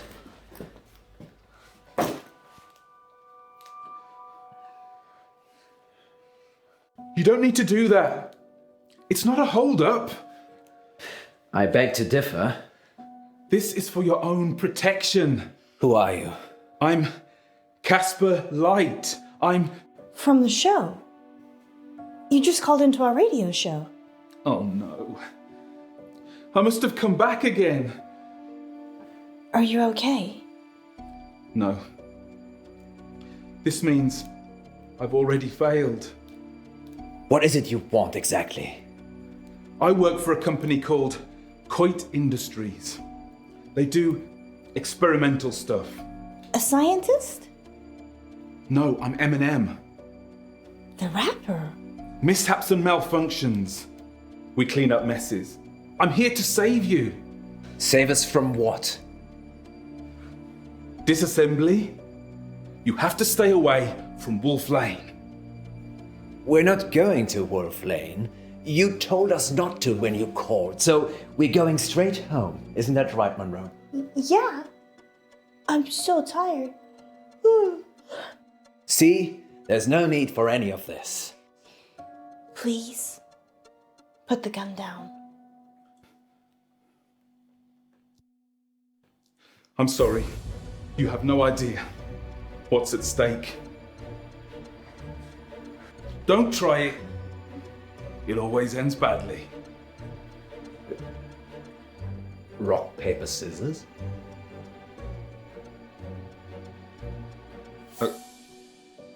Okay.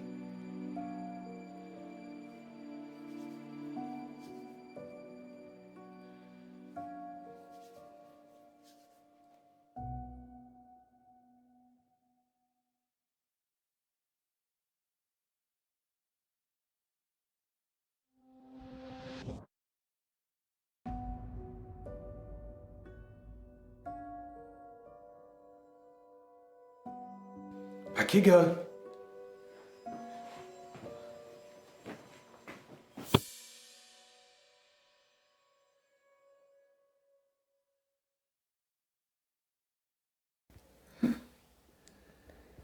Where are we? Are you okay? We're in the sound booth at the studio. Why? I don't know. He's locked us in. I've tried the door already. Is there another way out? Death? I'm assuming Casper will let us out when he's done with us. Happy birthday to me. You said you wanted to try something different this year.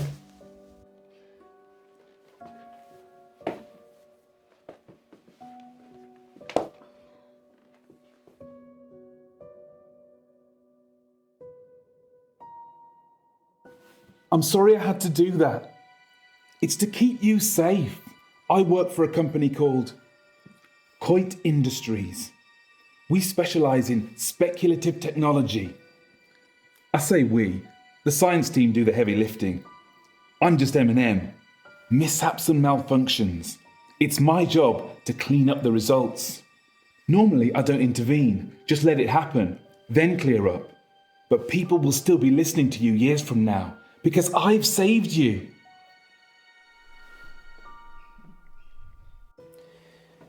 So, the whole werewolves thing. I didn't want to wake up alone.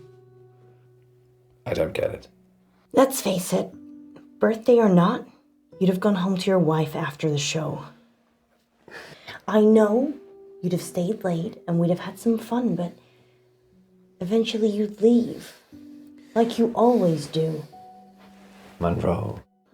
I just wanted someone to wake up with, to wish me happy birthday and give me a hug. But what's that got to do with Wolf Lane? Nothing. It doesn't matter now. Maybe if you get a time machine, you'll find out.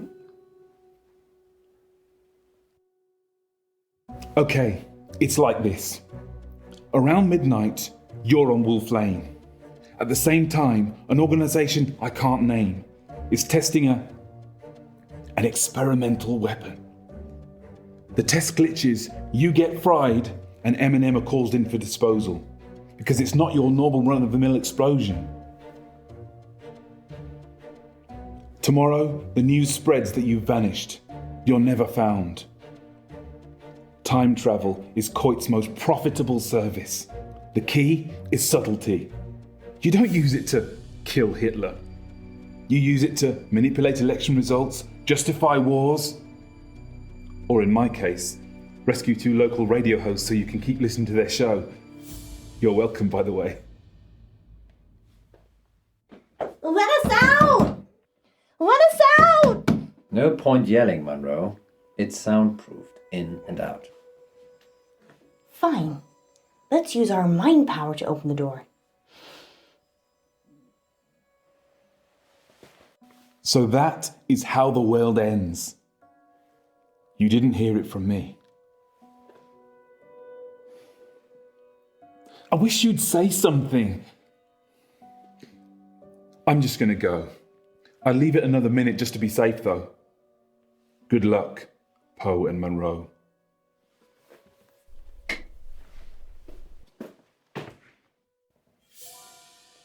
Did I just open that with my mind? Try locking it again. Or we could just leave.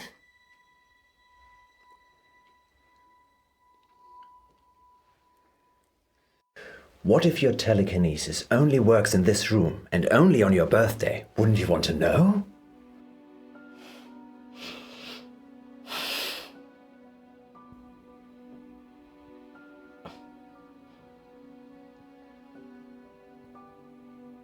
You happy? You're my superwoman, Munro. Either way. Feeling any pain downstairs? No. Then it doesn't work.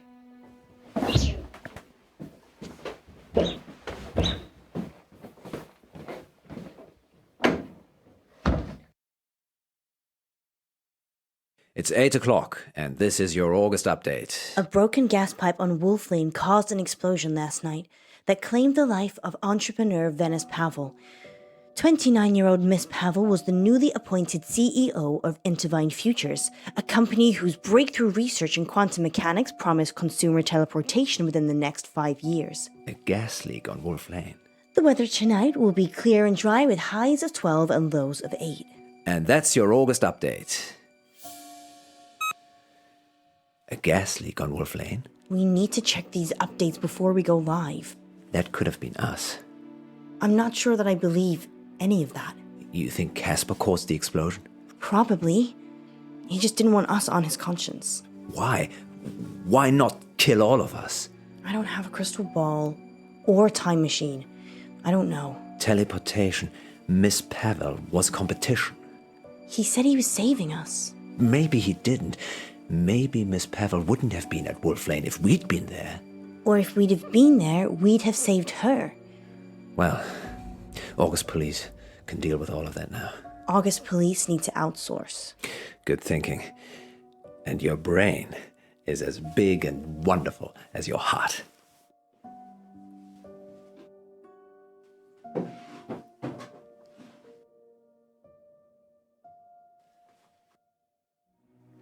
Poe, you shouldn't have.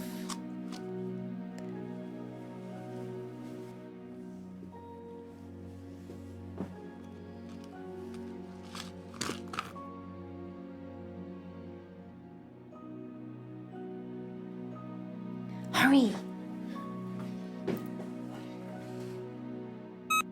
It's time for our first caller. Line 1, you're on the air.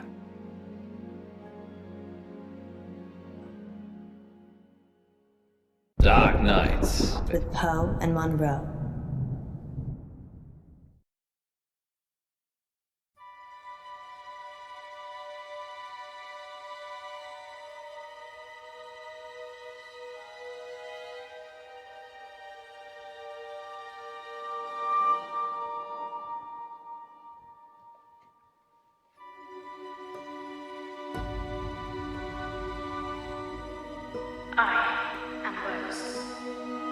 Extraordinary.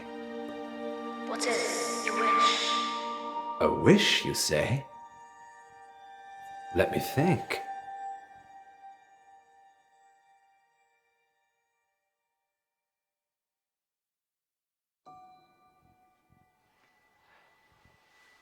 I wish that Alice Munro never stops loving me. Your wish is granted. How does it work? It's magic, isn't it? Yes, some kind of sensor. Go on. Ask it something. Okay.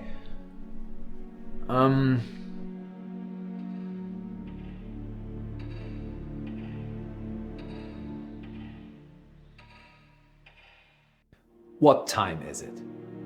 The equinox. Huh. I believe it is.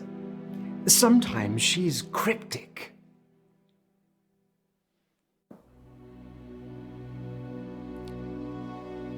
How about this then, Rose? What's the square root of 1,296?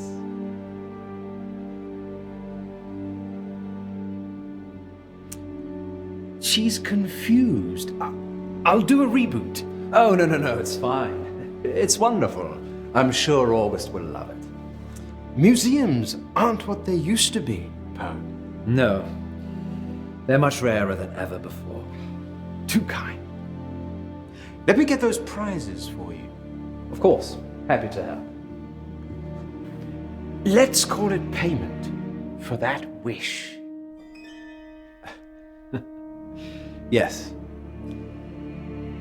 Munro will be pleased with my wish.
I'm so tired.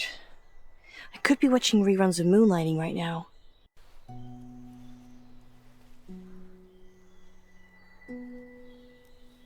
Treasure buried. Remind me why this is my job again? You have smaller fingers than me, Munro, and you can get into smaller spaces. So it's nothing to do with you having the warm, cozy studio then? Absolutely not. How many capsules to go?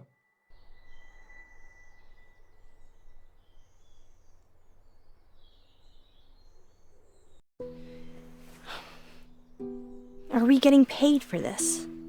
It's marketing, Munro. Promoting the museum makes us look good. I suppose any publicity is good publicity.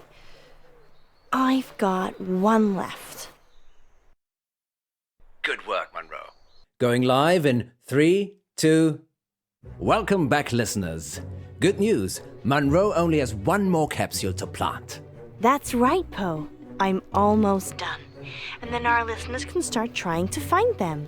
Yes, thanks to the generosity of August Museum, you could find a buried treasure. Tell them what's in the capsules, Munro. Only the best treasure of all, Poe. A free family ticket to August Museum. And that's not all. One lucky capsule has a secret treasure in it, hidden by the curator himself. I wonder what that is, Poe.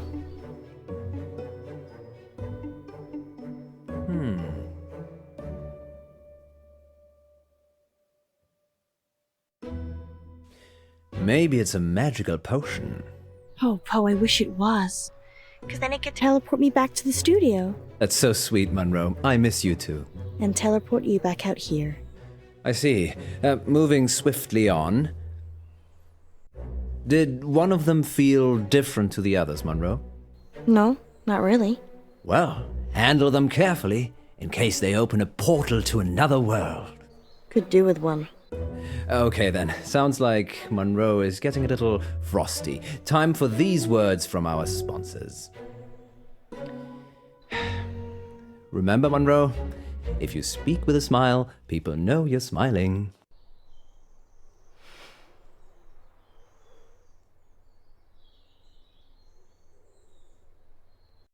I hate you. Does that sound happy? Actually, yes, it does. You can tell what shape your mouth is in. Dehydrated.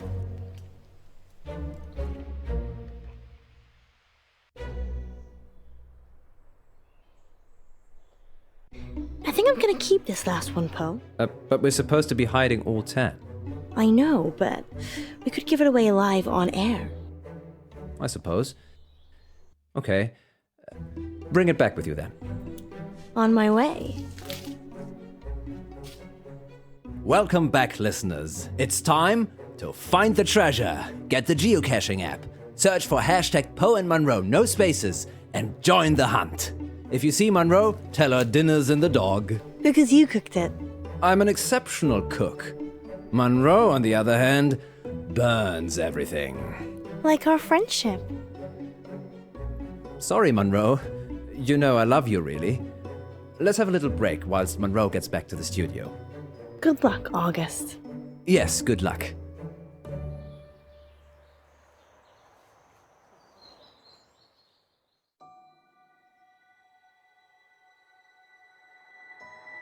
Don't worry, Rose. You'll not be hungry for much longer.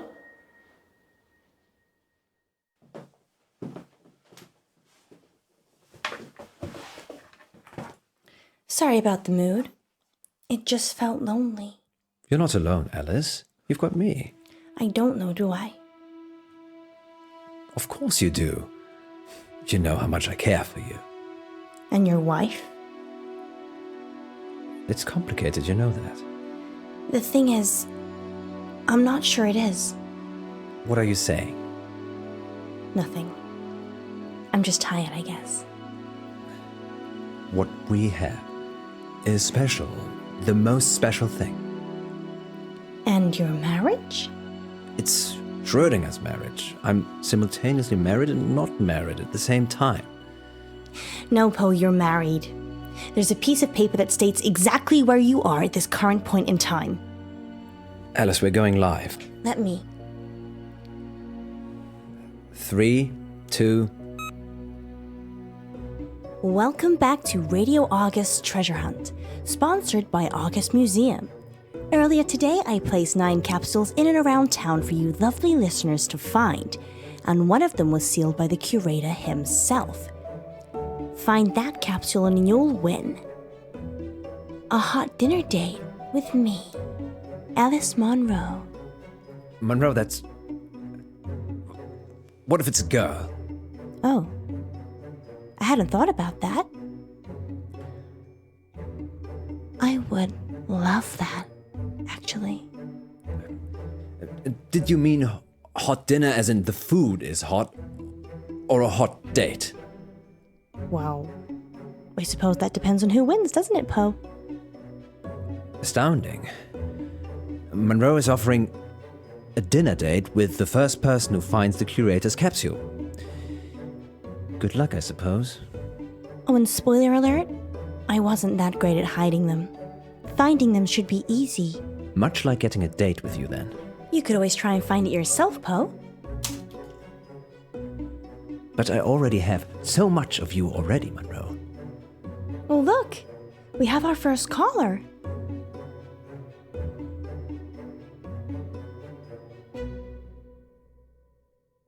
Hello, it's Eric. Eric Planner. Hello, Eric. What's happening? Oh my God! Hi, Monroe. Hi, Eric. Hi, I am such a big fan. Oh, I'm doing a heart shape with my fingers, but you can't see it. I found a capsule. Which one? Outside the doctor's surgery, underneath the bench. That's one of ours. Crack it open, Eric, and let us know what's inside. Okay. Well, while Eric's trying to work out what he's won, tell us more about the doctor's surgery, Munro. Okay. It's a general practice. I don't actually go there, but I'm sure it's very nice. Where do you go? I haven't needed to see a doctor since I got to August. I'm more of a holistic girl anyway. Okay, let's put a pin in that then. I wonder how Eric's doing. Eric? Eric, what did you find? Eric? I can't hear anything, Poe. Maybe his phone ran out of battery. Weird. Shall we take the next one? You're live on Radio August. I love you, Monroe. Oh, that's so sweet. Do I win a date? Sure, if you find the curator's prize. I'm at the railway crossing. I'm opening the capsule now.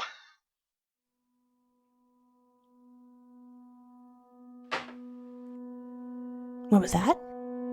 Sounds like he dropped the phone. I didn't even get their name. They'll be back on in a minute. Great. Why don't you tell us about the railway station while we wait? Of course. August Railway Station was built in 1936 by the Thomas More Clay and Brick Company. The very first train route was between Birmingham and August and all the villages in between. It closed down about 5 years ago because, quite frankly, not many people wanted to come to August. Did I ever say that you're a know-it-all? Not live on air, but I'll take a compliment anywhere it's served. Poe, I don't think caller 2's coming back. 2 in a row. If we lose 3 callers, that's a record. Well, there is one on the line.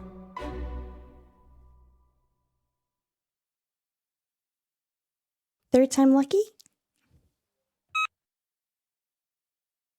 Caller, you're live on Radio August. Hi, it's Jazz. I'm at the crossroads. Hey, Jazz, great to meet you. Have you found a capsule?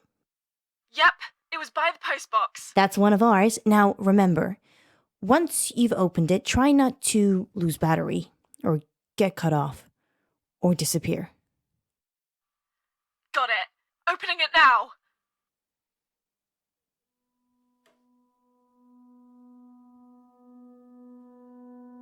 Seriously? This is too strange, Munro. Life is strange, Poe. No, something's not right. What are you gonna do about it? Maybe we should open the capsule we've got. Don't jinx it. We've got a 4th caller. Let's try them. Fine. Caller 4. You're live on Radio August. Hi, Paul. It's Izzy. Hello, Izzy. What's that short for? Izzy. Yes? It's short for Izzy. That's my name. Silly me.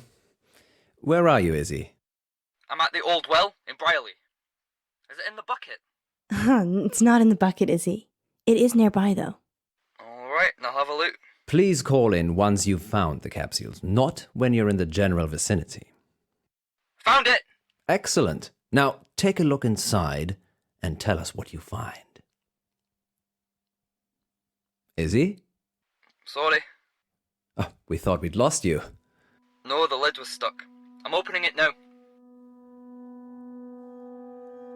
Izzy? Izzy? We should open our capsule, Munro. Maybe someone's pranking us. To what end? I don't know.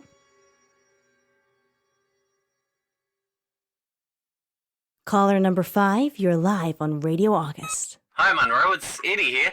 Hello, Eddie here. What do you got for me? I've got a capsule. Which one?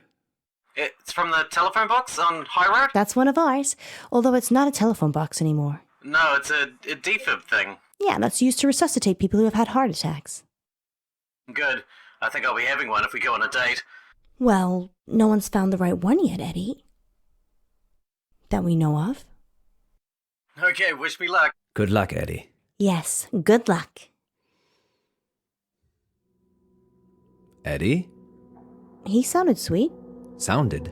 Well, they're obviously all part of the same prank. What if something serious is happening to them, Munro? Maybe you could go and watch the next caller. Or we could just open the capsule that's right in front of us. Don't you want to see where this is all going? To hell in a handbasket, I should imagine. Grumpy guts. This is on you, Munro. I just can't stop. We've got callers.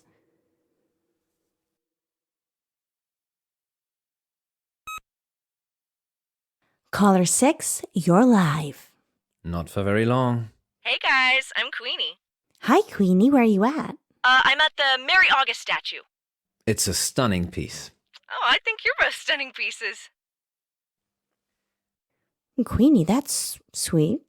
Have you found a capsule yet?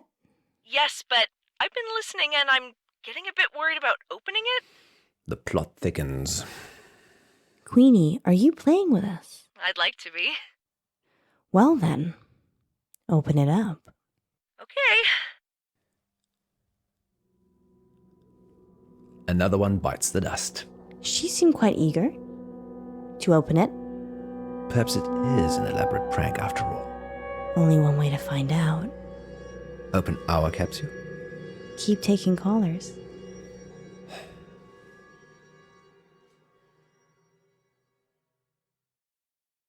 Caller number 7. Munro is 0 for 6. Oh, I'm not sure what that means. Of course you don't. What's your name, caller? It's Helena? And have you found a capsule? Yes, I have. I'm at Orchard Way, the Lover's Walk. The Lover's Walk? Monroe! Hey, Helena. What's the Lover's Walk? Oh, it's not really called that. It's just a nickname. Go on. It's just a lovely place to walk. It's a very discreet woods, Munro, with lots of conveniently placed benches and tree stumps. Tree stumps? To sit on? Poe, that's so rude! What's he doing? He's being an idiot. Yes, I have a first degree in idiocy. Have you opened your capsule yet, Helena? Not yet. I'm doing it now. Just putting my phone down. Be careful. Godspeed. Helena? Can you hear me? So long, and good night. Well, there's only 2 capsules left to find. I still think we should open ours. We can do that afterwards. What if there's some big punchline for 9? I don't think so, Munro, but you have the controls.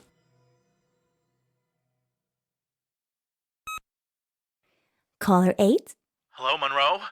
I'm Arvin. Hello, Arvin. How are you today? Better for hearing you.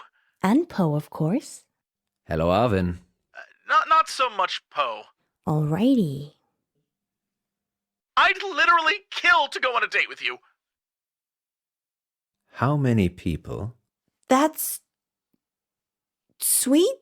I think you're gorgeous. Okay, then. Shall I open the capsule now? Yes, please do. Okay, Monroe. Wish me luck. Good luck, Arvin. Yes, Arvin. Let's hope the same fate that's literally struck 7 people in a row before you somehow skips you this time. There's no need to be like that, Poe. Arvin? Arvin? I'm guessing he's opened the capsule, Munro. Arvin?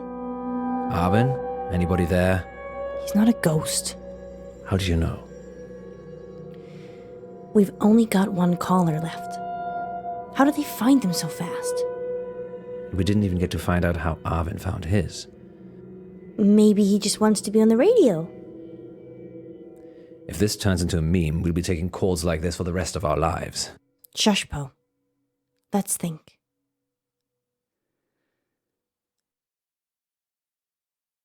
Caller number 9. You're currently live on Radio August. Hey, it's Q. Hi, Q. Congrats, you found the last capsule. Did I? Yes, you did. We've already had 8 callers, so you must be the last. Wow, so is the curator prize still available? Well, actually... We lost a lot of those other callers. Phone line issues. Okay, so it's still all to play for. Absolutely. Although I'd recommend not opening the capsule and bringing it to the station first. I'm actually at the graveyard, so that's quite a ways away. We can wait. Just let Q open the capsule, Poe. Don't you want to see what happens? Just let them do their thing. Fine. Fire away, Q. Break the capsule. And try to avoid death. Death? He's kidding. It's just that whenever someone's opened up a capsule so far, they've stopped talking to us. Why would they do that? We're kind of hoping you could tell us. I can video call if you want. Yes, please. Okay, wait. I'm on 3G, so it's not going to work out here. A likely story. Thanks for trying, Q. It's totally up to you whether you open your capsule or not. Q? Q? We've just lost 9 people in a row mid-conversation. That's a Radio August record. Congratulations to everyone who found a capsule. We think.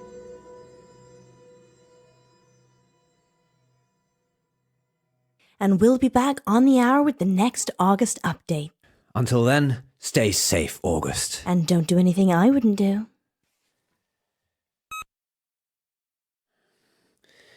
Oh dear. I don't like the sound of that. I just remembered I made a wish today.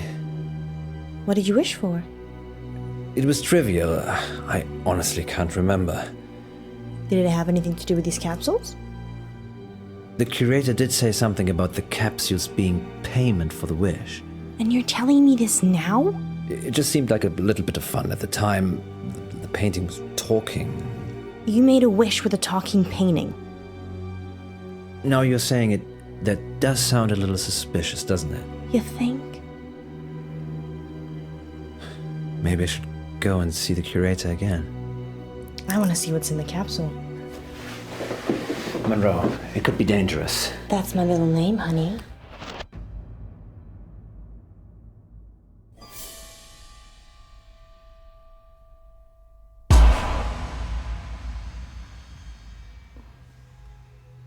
Where are we, Poe? I don't know. But wherever we are, it looks pretty old. I wonder why we're here. What did you wish for?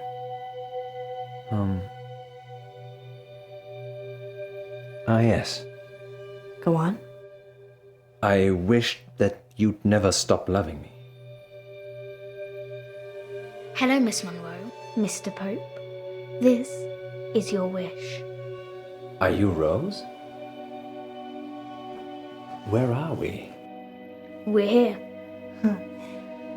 That's funny, Rose. Where's here? Eniguna Pate. Can you let us out, please? No. You must love him forever. Let us out, or you're getting a smack, young lady. Poe? Don't risk it. We need to work out what's going on. Adios, amigos. Stay. Stay.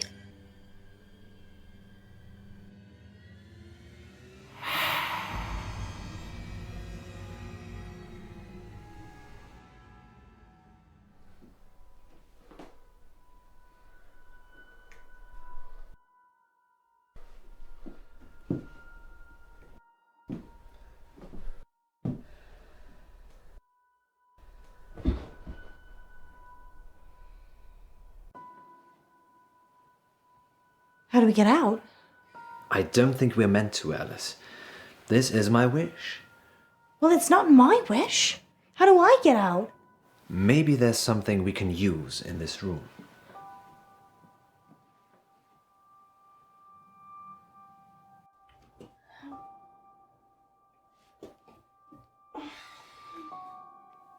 What are you looking for? I don't know.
What are you going to do with that?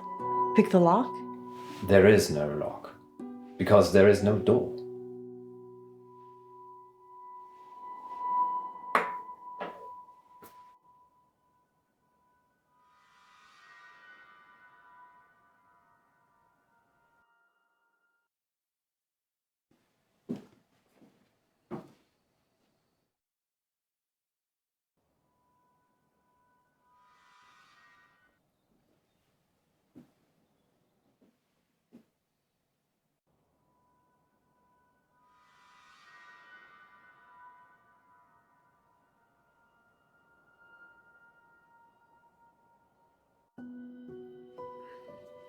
Maybe if we set fire to the place, she will set us free. That's not really an experiment I'd be into. She'd probably just let us burn. Well, that would be one way out.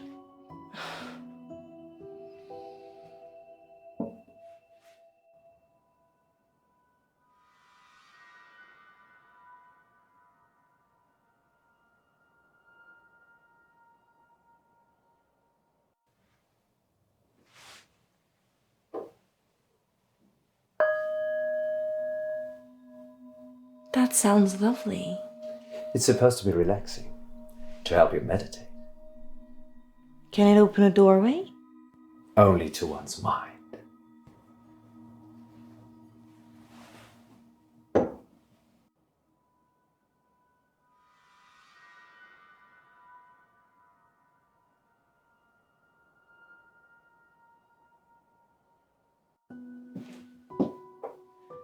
Do you remember Huntington Beach? Yeah.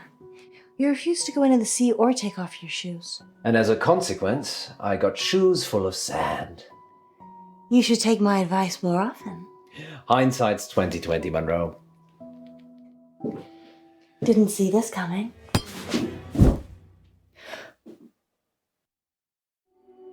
I'm so sorry. So sorry. What happened? I thought if I hit you over the head, Rose would see that I didn't love you anymore and it would break the wish.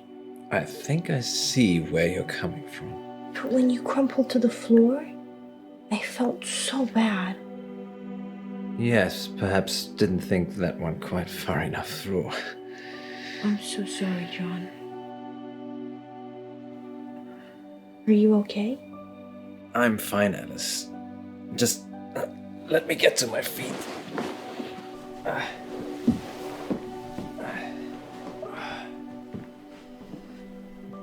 Are you sure? I'm sure. You can stay here. But I don't want you to fall, Poe. I'll be right behind you. Yes, that's what I'm afraid of. You can stay here, okay? Okay.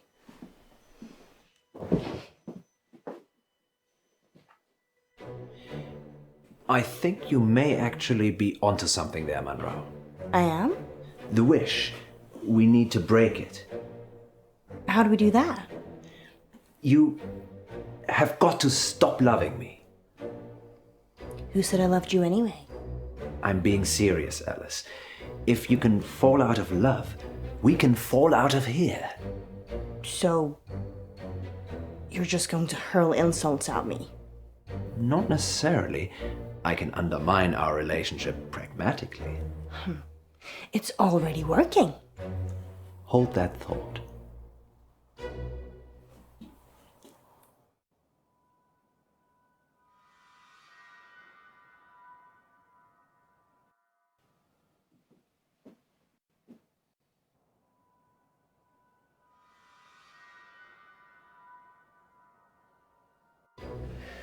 Gwendolyn and I used to love the beach. You never wanted to go with me. It reminds me of her, of how happy I was with her. Past tense. How happy I am with her. No, you're not. She told me I could see other women. No, she didn't. She doesn't care about you, Alice. She knows it's her I go home to.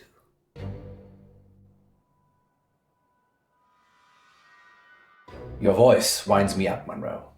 You said it turns you on. Damn it, Munro. You're making this hard for me. Prove my point.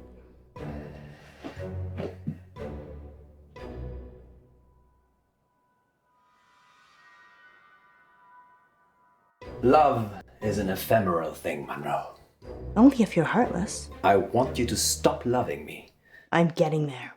Now. What are you gonna do? Start hitting me? You lay a finger on me and you'll be begging to leave this place. That's the idea. I mean it, John.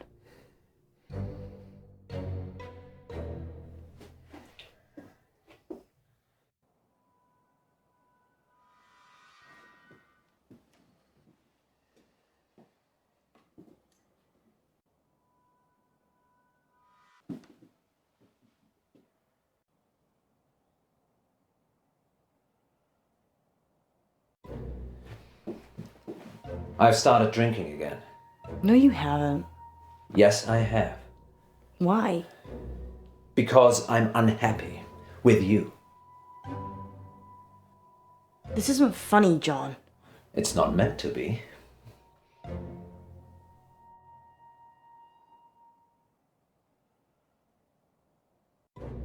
Alice, why can't you be more clever? Because I swapped intelligence for modesty. So you're not very modest either. Funny. Please stop this. No, this is it, Munro. Get angry. Hate me. I do hate you, you bastard! Silence!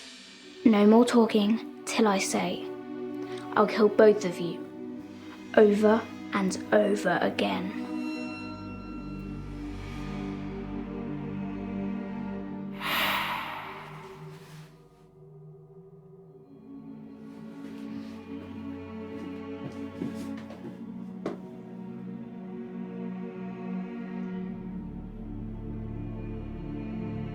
Let's do it. She said no more talking. I don't care anymore. What's she gonna do? Kill us for eternity. As Edgar Allan Poe himself would have said, bring it.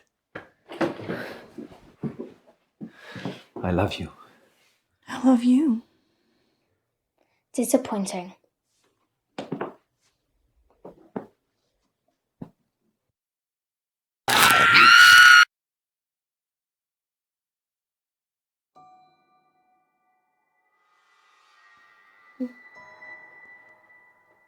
What just happened? I don't know. Were you? In a painting. Yes, we had the same dream.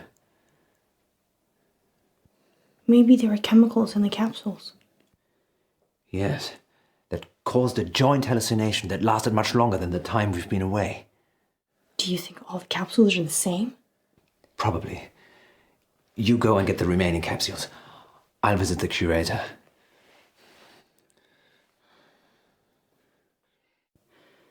You're so mean to me. Sorry, Munro. Let's just go quickly whilst we still can.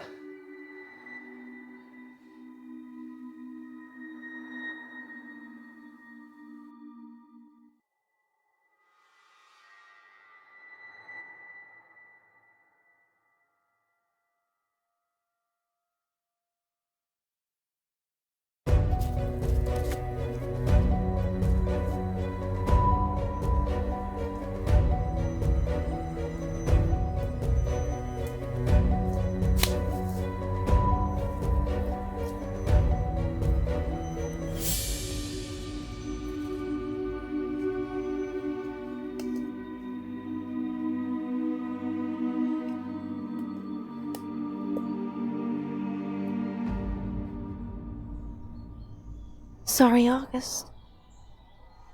Sorry. Rose?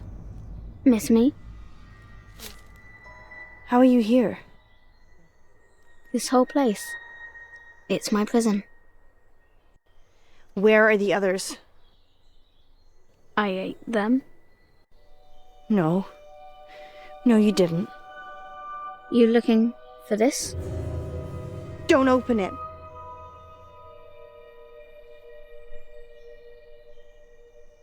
I'm gonna leave now.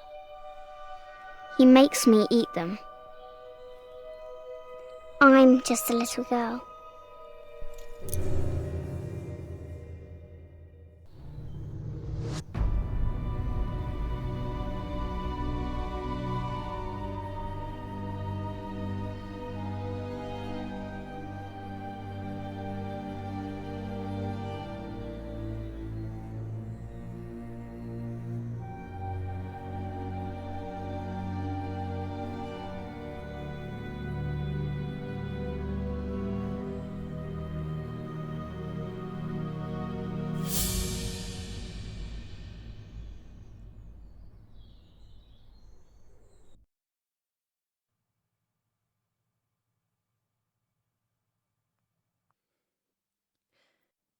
Nine residents of August have been reported missing. And they were all listeners looking for our geocached capsules. There may be more capsules still out there. If you find one, please don't open it and turn it into the police immediately. In related news, a man posing as the curator of August Museum is also wanted for questioning by the police. He's potentially dangerous, so do not approach him. Curator Jones is described as tall, dark, and mysterious. Sounds like you, Poe. Don't give people the idea it was me. Sorry. No, I can vouch for Poe's whereabouts last night. And most nights, actually. Should we tell them what happened, Munro? I'm not sure they're ready.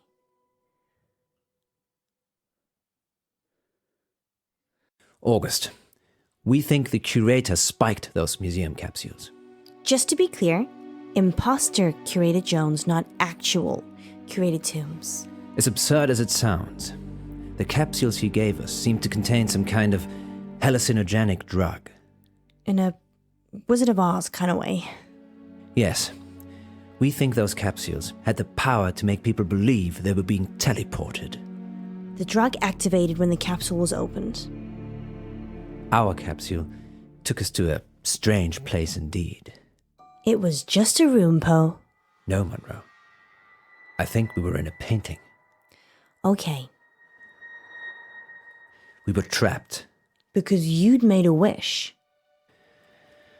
I'm not sure I want to tell them about that bit, Munro. Why are we telling them any of it?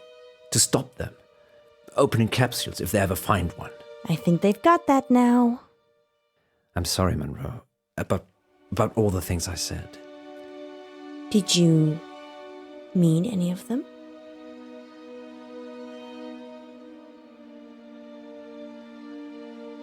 He said he doesn't love me anymore. Ah, yes. Let's take a quick break now then, shall we? Alice, ratings. You can't say things like that on air. Is that all you care about? Ratings? No. I thought that's what you cared about. Being a star, turning Radio August into your platform. That's not me, Poe. I care about you. Whatever you want. You care about me? Care. I'm scared, Munro. Of what? If I take it back, if that stupid wish somehow comes true again. That's just convenient, isn't it? We should have stayed in that room. Just the two of us. What about the missing people? They're missing. The police will find them. No, they won't, Poe. And I feel responsible. We're both responsible. You don't know what happened. Just some delusions. Well, I'm gonna help look. Are you coming with me?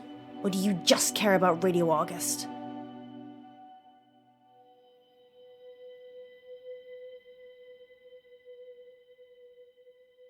I only care about you.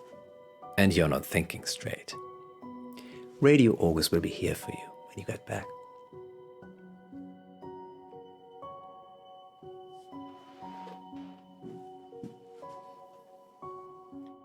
Bye, Poe.